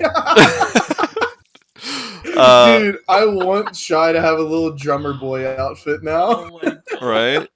Yeah, they could do a cool Christmas themed drummer boy one. The Spoon Elite says surely Zerker will get ground lifting in Succession. Dude. Maybe. The only one I'm positive of is Devastation. I am 100% positive that Devastation is going to be one of them. The second one, I honestly don't know. They're going to give it the Chaos Spree equivalent. They have to. They're going to give it blasting, dude. They're give it something horrible. Dude, I thought, like when I was talking about it with a few people, I was like, dude, they're probably going to give Ninja... I felt strongly they'd give him Katana Shower, and I really thought they were going to give you guys Drastic Measure. But I guess not. Yeah, I knew Katana Shower was definitely one of the skills, because that's like, I think what they do is they give Succession one skill that's a staple of Awakening, and then one skill that's heavily underused. Right. So that you like start to use it, you know? Yeah. And Chaos Spree definitely heavily underused, and Katana Shower is like a staple skill. So I think that makes that's a lot why of sense. I think it can't be ground lifting, because ground lifting is like, I mean, probably the most usability in Awakening. Well, maybe we use it. Maybe That they'll could be give the it that. staple. Yeah, maybe they'll give it that and not Devastation. Maybe, but like the reason we use it, it's not like we use it for damage. You use it to swap into your Awakening. Like, What do you think is the why you use most it. used Zerker Seal then? Devastation. No, but like here's the issue, right? You talk about the most iconic Zerker Awakening skills. You have Ancient Wave, which you can't really like. How are you going to put that in Succession and have it make sense? You know, is he just going to throw a giant axe? Like, how does that work? Mm-hmm. So I don't think that they're going to do that. The reason why I'm pretty confident it's going to be Devastation is because Devastation makes sense even without the Buster. It makes sense with the axes. That's why, and also Devastation is, I think anyway, maybe Zerkers disagree, but I think Devastation is a staple ability of the Awakening. Like, everyone knows what Devastation is, they know what it does, and they know, they just know how it works, Mm-hmm. He could do, So, for Ancient Wave, could just be his fist punching the ground and like the earth moves, like a little earthquake. Could actually look pretty cool. maybe. But, Um, yeah, I don't know. It'll be interesting to see what they do. I'm very interested to see what they end up doing. Abraxas KB says, if Crimson Desert is so different, why don't they just say what kind of MMO it is or what makes it so different from BDO? I think they just say that to do damage control. Crimson Desert will be BDO 2 and BDO will be dead in like 3 years at most. I love BDO, so it'll be sad to see it go, but I guess I can't see into the future, so we will see. Edit Yeah. wording. I honestly think that this is correct. I really do think that Crimson Desert is going to be BDO 2. But here's the thing, like Frosty's already pointed out, by the time Crimson Desert is going to be released in NA, it'll be time to move on anyway. Like Black Desert will have been like 5, 6, 7 years old, some shit. Like that's a good amount of time for a game to be around and for a sequel to come out. To be fair, though, there are some games that are lasting longer than its like sequel. Like Yeah. StarCraft Brood War is more popular than StarCraft 2. What's the other game? The shooting game is more popular than current day CS:GO. So there's like weird scenarios where Lineage 2 is another game that's more popular. It's a super old game as well. I think it's if the game is truly loved, it will never die. Yeah. I think one of two things is going to happen. Either Crimson Desert is going to be BDO 2, or Crimson Desert is going to be for PvE. I think that's another very likely possibility. That they Another one is- basically. Yeah. Sorry, go on. Sorry. Another one is Maple Story. I wanted to point that out. Maple Story is Maple Story is super way popular. more popular than 2. Super, but that's super partly because Yeah. Maple Story 2 was actually just bad. Like if Crimson Desert's Yeah. bad. Yeah, I mean, I don't know. The thing is like at the earliest it's going to come out in 2022. And by then, BDO even in NA is 6 or 7 years old and Korea 8 or 9. So it's like, I don't know. It'll be yeah. a won't be that long bad. lifespan. So yeah, it depends on how well Crimson Desert will pick up players, like its fan base. Like, will Black Desert players be happy moving on to Crimson Desert? That would be like a very big question. I do think there is a very likely possibility that they're going to make Crimson Desert be like PvE stuff. And they're going to start changing Black Desert to be more PvP focused. Yeah. I really do think there's a good possibility that they do that. Where they basically say, listen, it's the same combat either way. But if you want like PvE content, if you want dungeons, if you want raids, go play Crimson Desert. If you want PvP, if you want arenas, go play Black Desert. I think there's actually a good chance that they do that, honestly. If that happens, I'll be playing only BDO. Also, another one is Diablo 2 and Diablo 3. Yeah, People still play Diablo 2 today, even though it's like they do. really dead. That game is old. But, it's crazy. And there are actually a decent number of people that play it. Right. I'm so hyped for Diablo 4, dude. Not gonna lie. Grinding Hell Cows or whatever it is. Abraxas KB says, I re-rolled from Sork to Valk and I love it. You are one of a kind, sir. Lord X says that should be flipped. That should be flipped. That's kind of backwards, my friend. You want to flip your sentence? Hold on. You edited your last comment. Yeah, this one too, bro. Edit the wording. That doesn't make sense. You're speaking in tongues here. Lord X says BDO Battle Royale Mobile. Sign me up. MOBAs were my jam before BDO. Excited. Console does not allow keyboard and mouse except for typing and chat. Great podcast as usual. Thank you. Yeah, I don't know why. Why does it not? It doesn't even have mouse movement. I feel like you should allow keyboard and mouse if you want on Xbox and PS4. I feel like it would be hard to set up mouse movement on a controller. No, not mouse movement, but just let you use a keyboard and a mouse if you want to. I don't know. Although we had there's I always reference this guy, but there was a Kunoichi in Blade and Soul that was actually pretty good Kuno, and he played exclusively on an Xbox controller. Blade and Arrow. What did I say? Oh, I said Blade and Soul. Blade and Arrow. I mean Blade There's and a Arrow. Kuno in Blade and Soul. Yeah, Blade and Arrow. And he was pretty good. He was their flex lead, and he did just fine. So maybe it's not that bad. All right. Kenichi Sai says just disable escape during Node War Siege. Problem solved. Escape is PvE is good because you don't have to wait for GM to unstuck you for something in the event you do get stuck. Also, if only PA can do to BDO what they did for G-Star Booth and make the game run that good. Dude, BDO does run really well. I don't know. I just realized. Oh my god. Yep. Sorry. Go ahead. You know what we didn't talk about? The hiding NPCs. Oh, yeah, you can hide NPCs. That should. Oh, yeah, we'll see how that affects the game today in Siege. So I found out my FPS is higher in the global test lab server than it is on the retail server in NA.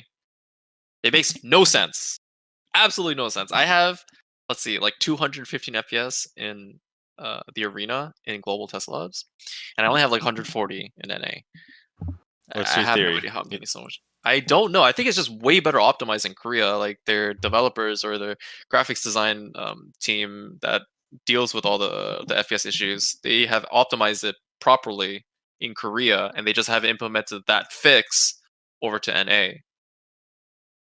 Yeah, so, maybe you just need to uninstall BDO and reinstall fresh. I did. I've done it like 3 times now. Yeah. Oh, really? So I'm not 100% sure. See, I feel like, I mean, out latency aside, because it just depends where you live and stuff. But I actually feel like overall BDO performance is actually pretty smooth. I mean, obviously, Node War and Siege, you have so many people on the screen, so it's kind of tough. But yeah. As far as disabling escape Node War Siege, I'm not opposed to that. I think that'd be okay because you could still unstuck yourself by just closing the game and reopening it, which would take longer. So.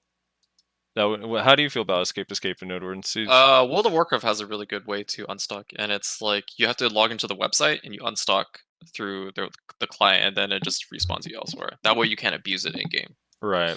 And World of Warcraft has a pretty polished system, so I think I would trust that too. I don't mind doing it like that as well. Dude, Brax would find a way. That dude escape is like nobody's business. Escape god, yeah. He's the escape.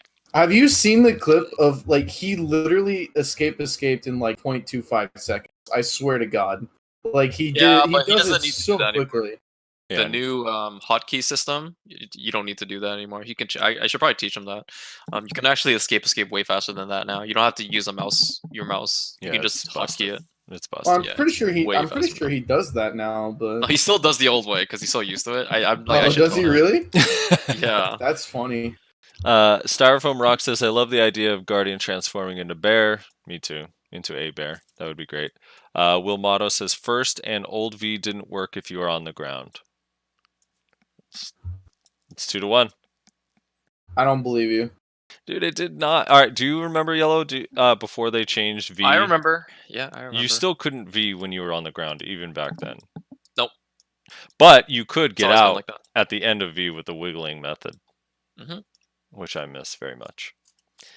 All right, and that's that. That's that. yELo, I want to thank you very much for coming on the podcast. Really appreciate it. Yeah, man. Thanks. If you want to kind of plug all your stuff, we'll have all links to your YouTube and your Twitch in the video. But if you want to tell everyone, if you guys want to check out my Twitch, it's just Twitch TV /yELo_HQ, yELo HQ, and my YouTube channel is yELo HQ. Where's the name yELo come from? Okay, so there's like a tiny little story about this, but it's when I was in middle school, I used to play volleyball a lot and basketball, and I basically joined like all the sports teams. And for volleyball, I was really heavily into like martial arts back then. So whenever I went to go for a serve, I would do like this random ass martial arts stance and shit. And the guys on the bench, they're like, "Oh my god, there goes yELo fellow again with his serve," and that name kind of stuck, the yELo fellow. Because it was just stuck. And when I wanted to make a name for like one of like my gaming tags when I played Super Smash Bros. Melee, I can only fit 4 letters into a name, so I couldn't fit yELo fellow, obviously. So I just put yELo, and that kind of just stuck with me for like all this time now. It's like over 15 years now, I think. So Nice. that's basically how I came up with the name. I don't know I why, have a question. because I've seen yellow PK, so I thought it had something to do with Pikachu. Oh, the yellow was taken already. So the PK is an old reference to Diablo 2, Mhm. where you just like go into different games and PK the shit out of people. Drop So the I love meteor portal to town. Hell and yeah, hostile. dude! I used to PK so much and hostile people, and PK was like very very big in Diablo 2 back then. So PK is like a tag that I stuck with afterwards. I have a question before we take off here. Mhm. Why did you think Frosty hated you? Oh yeah, Nova Okay. told me that. I know Nova It told me that. I was like, wasn't. what? It wasn't you. It wasn't just you. I thought it was Sammy Boy as well. And I can't remember what it was. It was one of my videos when I was fighting against LVG, Mhm. and I think there was a comment saying that I was complaining or whining or something about this matchup, or I can't remember where I it remember was. But specifically it was something along that line. about resistances. Yeah, Yeah. and it was Frosty that said that, and I was like, okay. And then I heard some comments from Piotr. It's an Mhm. archer man up back then. He was talking to me. He keeps linking like stuff from Hex Discord, yeah. and he's like, oh, these guys are talking shit about you, yELo. And like he does this pretty often too, because like apparently the Hex Discord talks shit about me often, but I honestly didn't really care at that point. It's like I'm like they're watching my videos, I don't mind, so it's not a big deal. And I just thought that Frosty and Sammy Boy just didn't like me because I was complaining about the float resist, because I got float resisted a lot against LVG. So And I can clarify all this. that was my reasoning. So I thought you just hated me because of that. So Sammy always gets referenced just because he's a ninja. So anything like ninja related, he gets thrown in. So I don't think he had Yeah. any opinion whatsoever. He just was there. Gay Bear actually does hate you. The guy Bear who comments in there. There you go. That's the guy. Yeah, Sorry. he legitimately strongly dislikes you He for hates whatever me. reason. Yeah, He yeah. hates you. And I was just being brutally honest. In that beginning, because that's just how I am. In the beginning of that video, because I've watched all your PvP videos, so Yeah. yeah, I was just like, okay, all right. Everyone has to deal with resist yellow. Relax.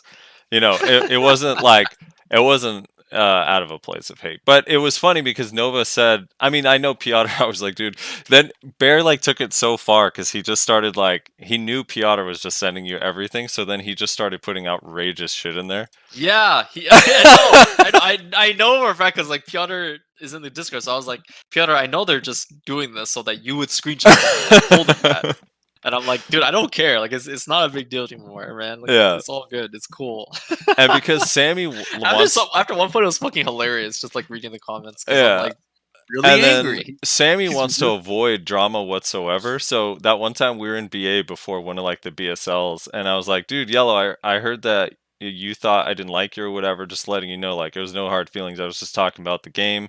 Yeah, and then, we worked it out. Yeah, man. and then I typed in that same chat because Sammy was in Discord with me. I was like, oh, but Sammy thinks you're a bitch. And then he's like, dude, what the fuck? he was so mad. I remember that exact day. We were in arena just chilling, and I was watching Sammy fight against an archer or something. I remember that exact day. It was like water on the bridge. Like, it's cool, dude. It's not a big deal, man. It's just like friendly banter at the end of the day. You know what I mean? Oh, yeah. I know the other guy hates me, but like I haven't spoken to that guy ever, and I don't know why he hates me so much. He's a baby, dude. So if you could enlighten me as to why he hates me. We'll make sure. Bear is just an irrational human being. Tell you what, yELo, I'll do you a favor. We'll make sure you guys go up against them in the first round. Yeah. He's the Sork on yes. Sammy's team. All right, let's go. Let's do it. Yeah, get your revenge. Dude. I'm gonna have a macro that plugs my YouTube channel every time I kill him. Yeah, that's pretty toxic. I'm not gonna do that. That's so toxic. I do tease Sammy a lot though. Every time Sammy makes a mistake or something, like when we're dueling, he makes a mistake. I'm like, I'll send him a link timestamp to you showing the movement combo in your guide video. I was like, Sammy, just watch this for a few minutes. You'll get it down. Oh my god. Okay, there was another time when Cho Nation was doing a PvP trial against like I think it was a ninja, and these guys were trialing him, right? And I went there because I was just watching. I'm not trolling. I was just like sitting there watching, eating. And one of the trialers, he was like, "Yo, yELo, can I link you with this guy's Can I link this guy your combo video?" And I'm like, "Dude, that's fucking toxic, bro. Don't do that." This show's hilarious. Yeah, that shit's funny. But yeah. Anyway, Thank yeah. you for clearing that up for me, dude. Yeah, no Appreciate it. worries. Thanks for coming on the show. Yeah, maybe once we're probably a lot of the people that have come on the show that talk about class.